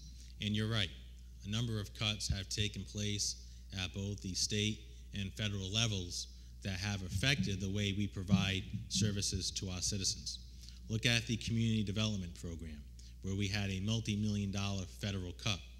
Now that funding goes to fund police officers on the walking beat. It helps keep senior centers open. It helps keep our public libraries open, and it helps provide a daycare for parents and their children. Great programs, quality of life programs, programs that are intended to help improve the quality of life for people. This year alone, our city received about approximately $1.5 million cut in local aid, funding that is used to help keep municipal services going. So there's no one single answer to rely upon to help provide services to our citizens. It's a dynamic of all different approaches in order to continue to provide the level of services that our citizens rely upon on a daily basis. And a lot of these monies were one-time monies. The SAFER grant that we received, approximately $11.5 million, was the largest in the nation. It allowed us to bring back our fire department, to bring them back to staffing levels that people expect of fire departments in a city of over 88,000 people. And we're still lobbying our federal government to make sure that grant is reissued in the next 2 years. It's also working with our financial team to discuss avenues that we can implement at the local level that will help generate revenue for our city. Looking at different initiatives and consolidations of programs and departments to making sure that government is running efficiently. You have to explore where the waste is. Find out what programs are working, which programs are not working, ways you can become more efficient. And we still have a lot more work to do. It's only been 20 months, and we're just wrapping up our first term. But we know where we need to go, and we know it's going to take a lot of hard work to get there, and that's the hard work that we're putting in now. So thank you for the question, CJ.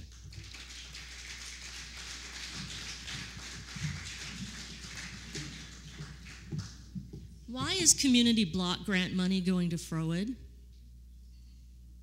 $380,000 a year goes to Froid from community block grant money. They have nothing to show for it. It's $380,000 that we could use for other programs. Fall River doesn't think about its future anymore, but it needs to. It needs to plan for the future instead of continually putting out fires.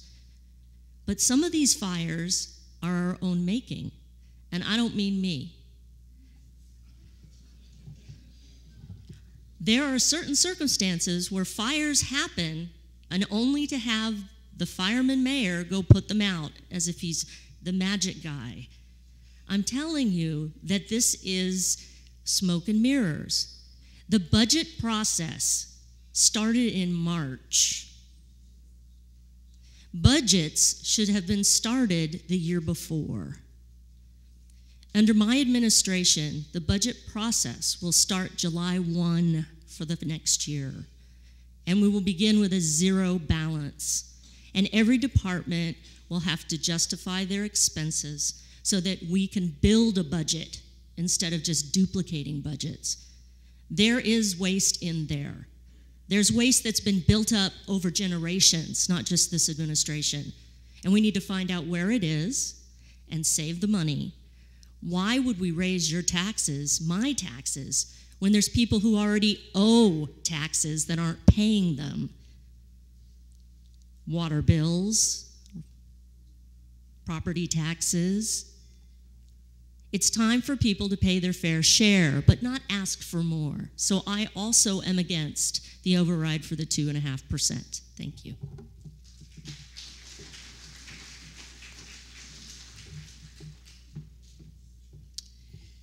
Good question, and unfortunately, we are a community that has grown very, very dependent upon local aid, state, federal monies, and that really does need to change if we're ever going to be able to take control of our own future.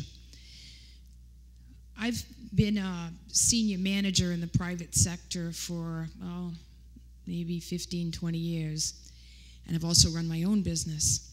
And I can tell you that there is tremendous potential in public-private partnerships. And I alluded to them earlier when I was talking about the reuse of the vacant school buildings, which, by the way, it's time. We have got to finally get those vacant school buildings back in circulation.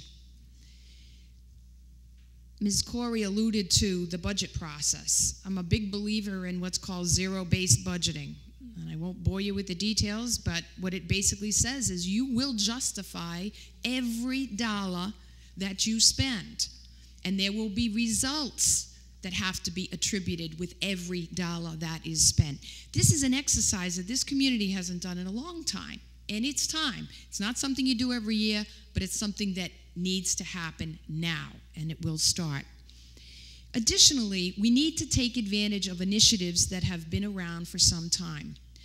There were 2 members of the City Council that had proposed a prescription drug program that was estimated to save between $500,000, $1 million, and again, until you actually implement, you're not certain. That proposal was brought to this administration last year, well over a year ago, and nothing happened with it. Folks, the only people making money on drugs are the pharmaceutical companies. That was a no-brainer. If we've got an opportunity to reduce your costs and the city's costs for prescription drugs, let's do it. And unfortunately, the answer that was given to the city councilors in question was, oh, well, the unions will never buy it. Well, so what did they do? They went to the unions. And unions said, sure, we'll look at it, absolutely. If you can save us some money, we're in it. So again, those kinds of partnerships need to happen. We know that health insurance, it's another area. Huge, huge expense. It's time we go to that existing carrier and say, look, we got the GIC out here. You better sharpen your pencil, and you better give us a break in what we're paying for health insurance. These are the kind of initiatives that we have to embrace. These are the kinds of things that are going to help us turn our finances around.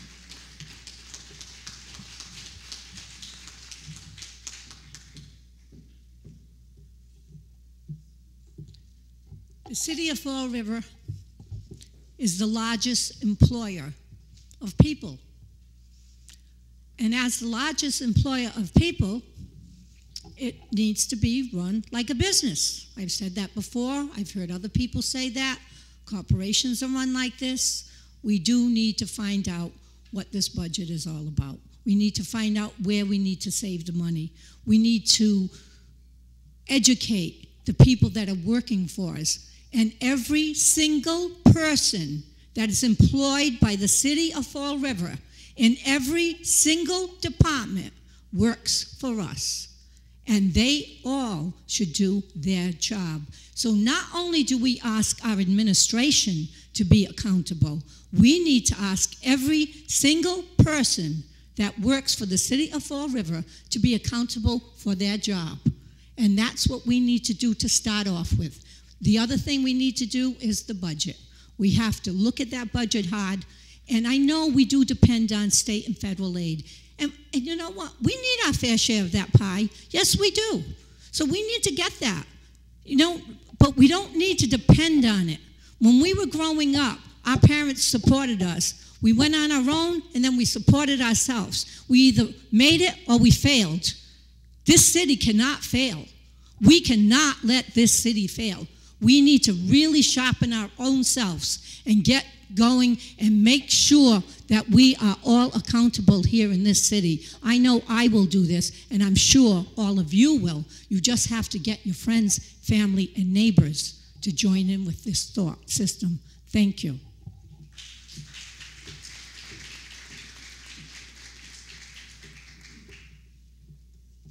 I believe the question was, what are the plans, or how are we planning for when the cuts come down the line? When the cuts come down the line, we have to be prepared, and that is why I mentioned in my opening statement that I plan on starting here with Government Center before I promise you, the people, anything else. I could sit here and sell you an entire, well, a lot of people say, you know, in the city, they like to use the word grandiose. I could create a giant picture of what I'm going to do, but I'm not. I plan on starting at Government Center, because we all know, all three ladies mentioned, we need to find out where the money is. We do know where the money is. It's in the budget. It's right there in front of you. The mayor makes this. You know, every line item is where your money's going. So we know where the money is. We just have to reallocate it. But when the cuts come down, we have to be prepared for that. That's why I have no intention of firing anybody. Okay, if elected, I will reassign them to throughout government. In this way, the government acts more productive and more proficient. It runs in a cost-effective manner. But The WSAR radio asked Ms. Corey and Ms. Viveros last week on the video, if there was an extra $1 million in the budget, how would you spend it? Why does it have to be spent? Why can't we just save it? Why can't we put it? Believe it or not, my vision, I think we're heading for a soup line, if you want my personal opinion. I think that if we don't get our act together from a management perspective, which you're trusting us to do, if the management cannot effectively stand in front of you and lead this city into financial responsibility, then you have the wrong people in charge, okay? What you're paying someone in a private sector $50,000 for, you don't got to pay three other people to do the same job at $100,000. This is what government has done and got away with over the years. So we know where the money is. We just have to fix it, okay? We need to put that money that we save into an account, not to be spent on potholes or anything along those lines, because that money needs to be allocated as well, separately and proficiently. Everything needs to be replanned. I'll leave it on that. Thank you.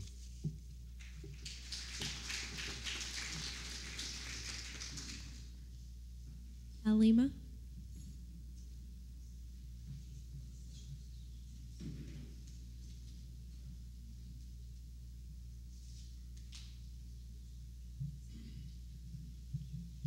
Thank you, Pam. About 20 years ago, the city of Fall River decided that it needed more industrial land. So it applied to the state to get a piece of the state forest, a big piece. And the state said, no, you can't have it. The city tried again, the state said no 3 times. Finally, with the bioreserve deal in 2002, the city did get 300 acres of industrial land to continue its expansion. Otherwise, we would have been caught with basically no industrial land for new development. And that, in turn, was going to become a biopark. Then, a year and a half ago, when the new administration came in, we find that, well, we no longer need that land, that we need a casino instead. Well, happily, that deal fell through because the state didn't approve casinos. But my question to all of you is, now that casinos are becoming a hot topic in the state legislature now, are we going to again give away this industrial land? We were going to give away all of it, all 300 acres. Are we going to give away a part of it, or are we really going to get serious about economic development and save what rare industrial land we have for future industrial use and not for a room full of basically slot machines?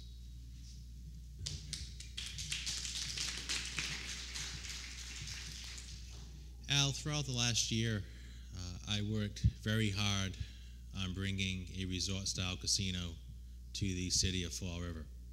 And I didn't do so because I support gaming. I did so because it was an opportunity to bring jobs to the city of Fall River.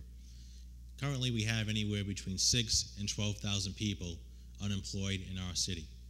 People who lost their jobs through no fault of their own. And that opportunity to bring a resort-style casino to the city of Fall River would have created anywhere between 3,000 to 5,000 permanent jobs for people with GEDs right up to PhDs.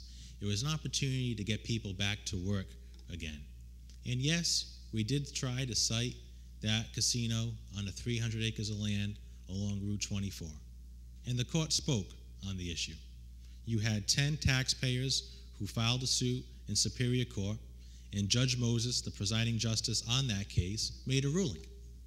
And he made a ruling that our administration enforced.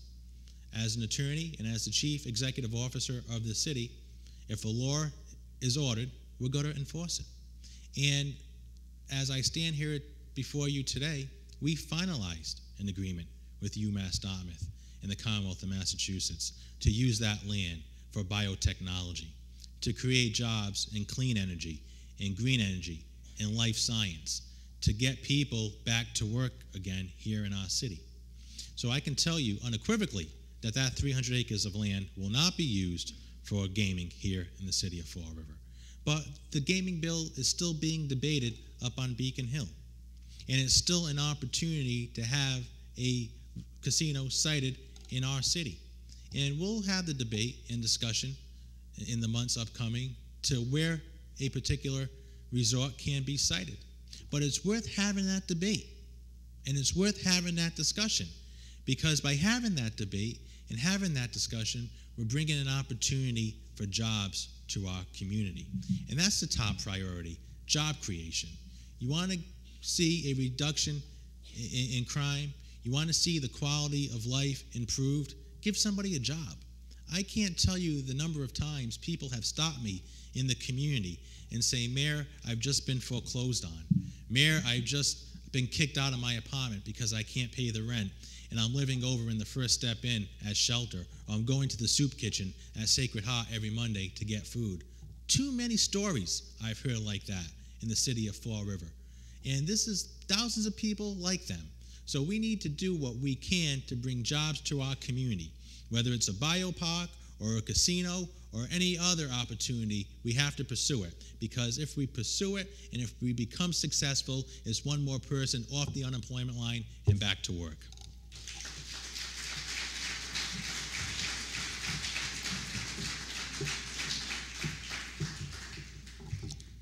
Mayor Flanagan ran on biotech. I remember it very clearly. He said 8,000 jobs would be created. He was all behind the development on the 300 acres. 2 minutes after he assumed office as mayor comes the word casino. We didn't have a discussion about this, Mr. Mayor. You didn't talk to us about this, Mr. Mayor. You were going to put a casino on land that had been planned to already develop into a biotech park. That put back this project 18 months, your magic 20 months. We would have had construction almost completed on that first building if you hadn't wasted the last year and a half on casinos. You have the Office of Economic Development agreed with your 8,000 jobs. In fact, they have a brochure about it. 8,000 jobs in the biotech. When you were pushing the casino, all of a sudden that number went down to 18 jobs. Do you remember? We were told, oh, no, biotech's not good. It's only going to bring 18 jobs. Now that biotech is back on and ground will be broken this fall, it's back to 8,000 jobs. Where are they getting these numbers? They're obviously making them up. There has been no study to say there's going to be 8,000 jobs, and there was no study to say that the jobs created by a casino would be the jobs that would be beneficial to us. I think that 8,000 also went to the casino number, if I'm not mistaken. They said the casino would bring 8,000 jobs. This is 8. They're into 8s, I guess. I don't know, 18 and 8,000. We do need jobs, but we already have jobs available. The dirty little secret is unemployment, welfare, food stamps, on and on, pays enough for people not to have to go to work. So people stay home and collect instead of going out for those 100 jobs I found that are out there right this very minute. There has to be a way for us to petition the state to help us get people off of unemployment, off of welfare, and back to work. Thank you.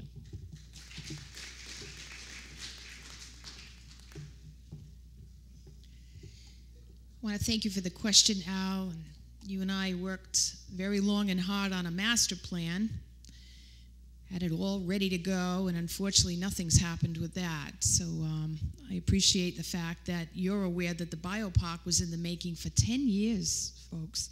We finally had it. It was fully permitted, it was fully funded, it was ready to go, not to be. I'm a strong proponent of the biopark because I think what it does is it creates a nice broad spectrum of jobs.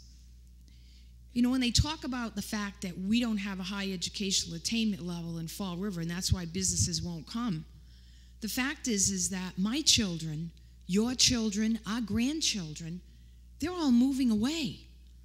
They're not staying here because we don't have the jobs to give them, the good paying jobs that they can get elsewhere. This biopark has been set back 20 months. Most unfortunate. There would be shovels in the ground, construction, there'd be people in the building right now had it not been delayed. Additionally, you needed to be told, if you ask someone, well, once the casino bill passes, when do we get the jobs? The reality is, well, now we have to form a commission, and then we have to go out to public process, and then we have to decide who's going to get the casino. And the reality is those casino jobs were no closer than those biopark jobs. And the last point I'm going to make is regarding Meditech. Meditech is an existing Fall River business. It's the kind of company we want. They decided to expand. And where did they go? Freetown. $500,000 worth of tax revenues, 800 jobs. Well, we may still get the jobs, but we're not going to get the tax revenues. And I continue to maintain, if that biopark had been underway, Meditech would be located in Fall River, Massachusetts, paying us the real estate taxes that are now going to go to Freetown. The damage has been done. Rest assured, that land, when I'm elected mayor, will go for a biopark, and I will keep to that pledge.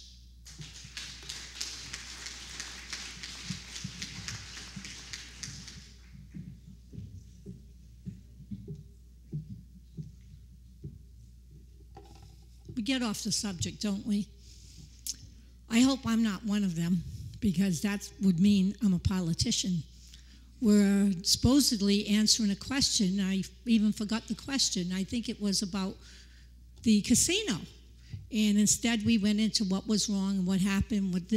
It's happened. It's done. It's sort of like our Mount Trashmore. It's there.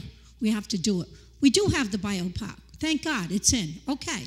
We're going to move ahead on that. As far as the casino, until they pass that bill, why are we spending all our time on this? Why aren't we filling those 100 jobs? Why aren't we out there searching for companies to come in here? What are we doing? We're insane. We're doing the same things over and over and over and expecting a different result here. I ran for office because I thought I was the only sane person left. I know there's a lot of other sane people here. Why are we asking the same questions? And then you vote on the same questions. You're voting on things that you don't even know will exist. When that bill passes, and if I am mayor, we will use everything in our power to get a casino here, if that's what you want. And it'll be brought a question to you, because you're the people, we're the government, we're the people, we own our government, and it's up to you, not the 6th floor or the slate of councilors we have in. It's up to you. Take back your city, everyone. You have a chance now. Take back your city.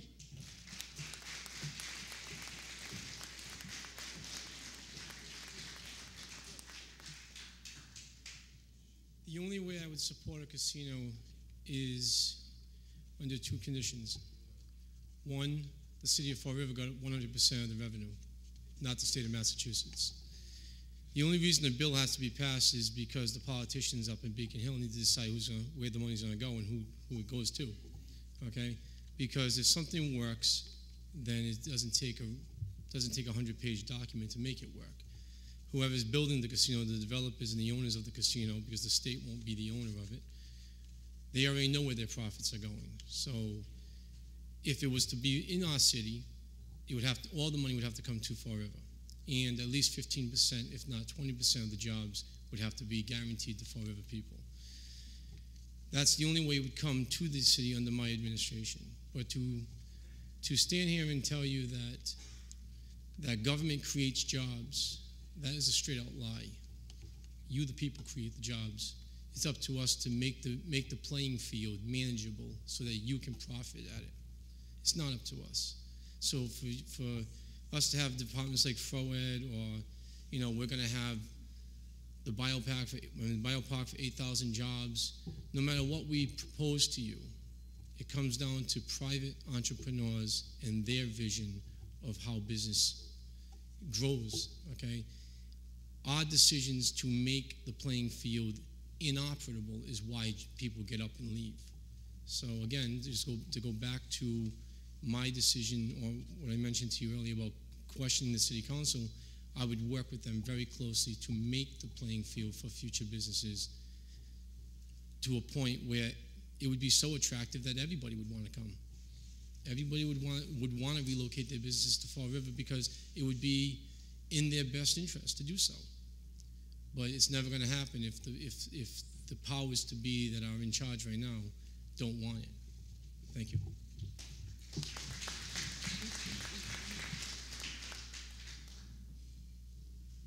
There's a woman here, Natalie Mello, who I was hoping would sign up for public input, but she didn't.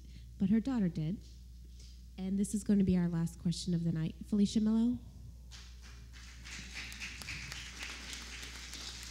I just want to let the candidates know that there are about 6 to 8 other people that ask questions, so hopefully you don't have to run out if they can chat after everyone's done. But this will be our last question. All right. To the candidates, and I use that loosely, if we are using negative campaigning as candidates now, how do we expect you to behave as mayor and as our city representative?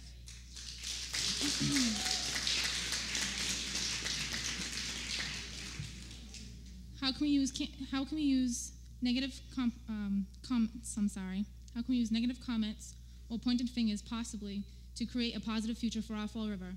Remember, we lead by example.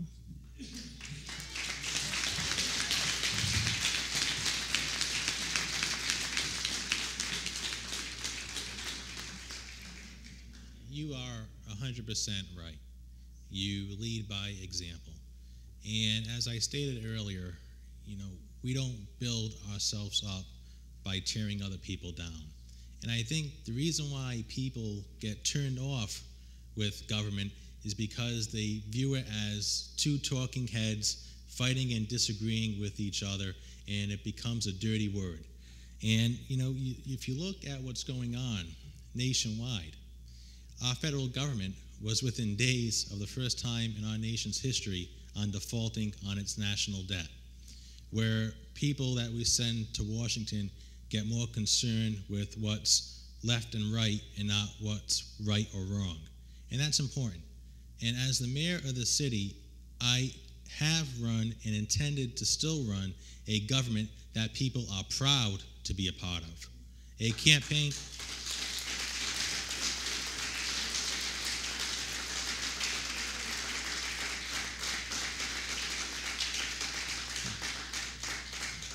A campaign that people are proud to be a part of. And that's what's important. It's about bringing people together. We all have the same vote. No one person has more votes than the other. And every voice is just as important as the next. And that's why I felt it was so important to have an open government, to take time to sit with people, to take time to listen to them, and to discuss issues with them, to put those long hours in, no matter if it was after 5 o'clock or on a weekend. If somebody wanted you to be made available to them, that you take the time to sit down with them and discuss it, or take the time to direct them on where they need to go. The office of mayor can't solve every problem, but it can help guide people and help direct people on where they need to go to get the help or assistance that they need. And it's bringing everybody together. Public, private, nonprofit, average day citizen, all having a stake in each other to continue to move our city forward.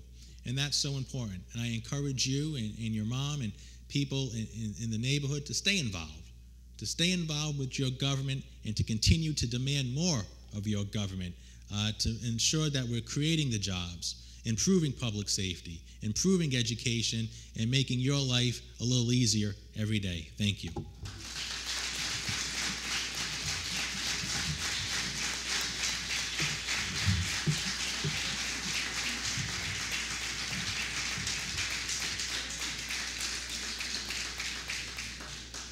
Were you standing for me, Natalie? No, not at all. The idea that there are negative campaigns, I think, is not accurate in my mind. Politics is about addressing the future, and it's about addressing the solutions for the city. But we're running against somebody, an incumbent that has a lot of support from the community, that has support from the business community, and has already made connections because he's in office. So there's nothing personal about me when I'm not attacking this man personally. I'm not attacking anybody personally. I'm the person, you're shaking your head no. I'm not. I speak to him in public. Mr. Mayor, Mr. Flanagan, I address him by his title. You're confusing negativity with me speaking the truth about a candidate that you support. And I think that, and that's fine. That's fine. But I'm the person that holds people's feet to the fire.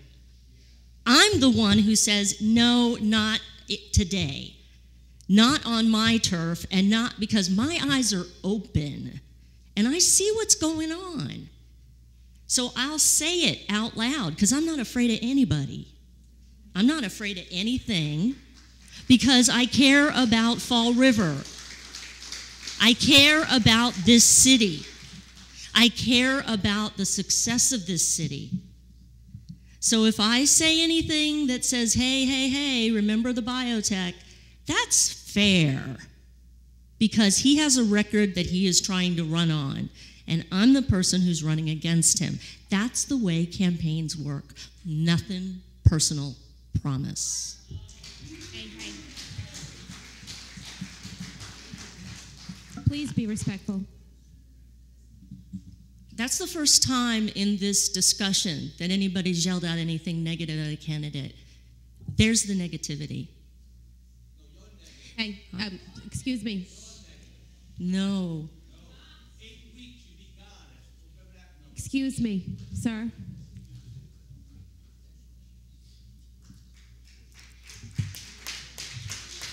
Kathy Ann.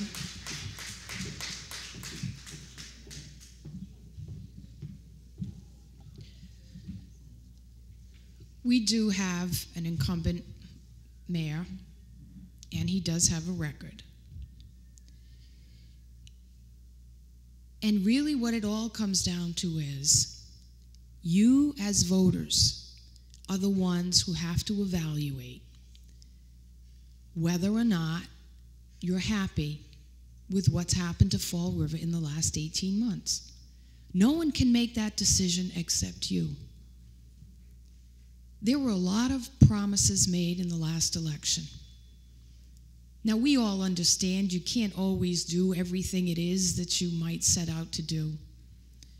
But there is nothing wrong with reminding people of the promises that were made, and then you as individuals will decide how important those promises are to you, and you will vote accordingly. The only thing I would leave you with is these are very difficult times for Fall River. I've grown up in this city, and I can tell you it's not the Fall River I once knew. We have very high unemployment, we have low educational attainment, and I could go on and on. I believe it's time for a lot of change in Fall River. And I believe that if we are going to succeed in turning this community around, we have to work together. The city council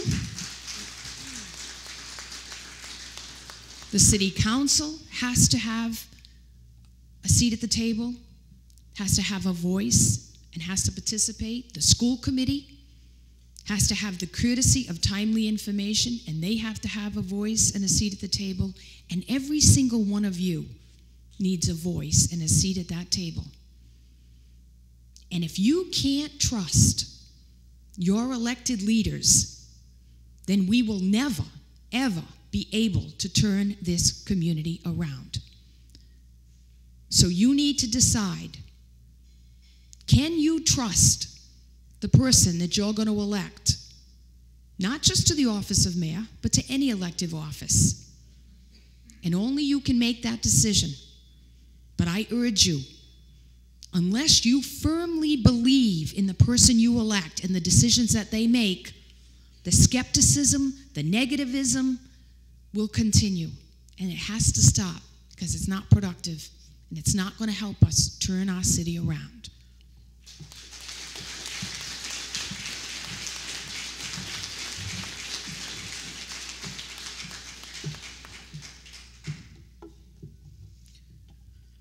Thanks for that question, and thanks for that statement about negativity.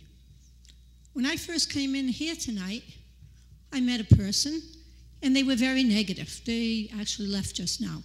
But I met a couple others, too. So you're saying that the campaign people, the people that are running for office, are negative. We have to look at ourselves.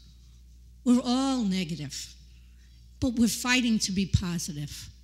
We need to turn the negative to, you know how they say to get it out of your eye before you get it out of someone else's? Well, I think that's from the Bible, but just think about it. How many negative comments have you made before you start addressing anyone that is running for office to get up here to run for office when you have never run before, to put your own money behind you, and to ask your friends and your relatives and your neighbors and your co-workers to stand up for you? I applaud everyone that ever has run for office. It's not easy, let me tell you.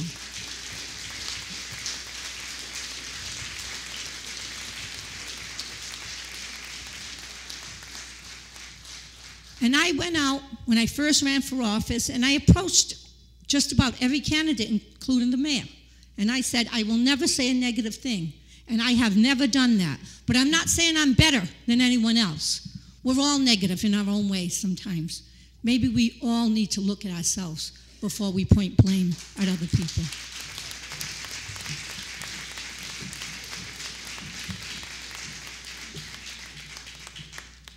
Being the newcomer to the race, as you all know, I'm only 3 months into the city as far as residency goes. I have nothing negative to say about anybody because I don't know them well enough to tell you.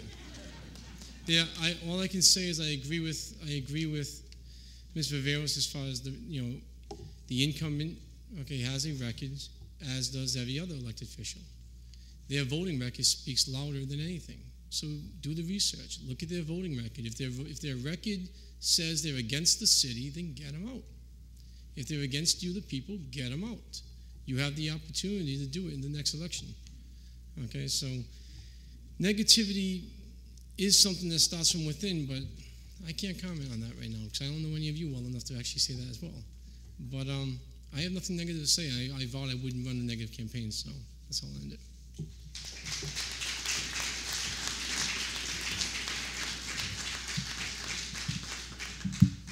That is going to be the end of our question and answers. In a few minutes, the end of our meeting, but I hope you all stay and chat with the candidates as they're still here. I just wanted to say a couple of reminders again. Again, we are Thursday, August 11th. Our park committee meeting is at 6 o'clock. It will be at the park, weather permitting.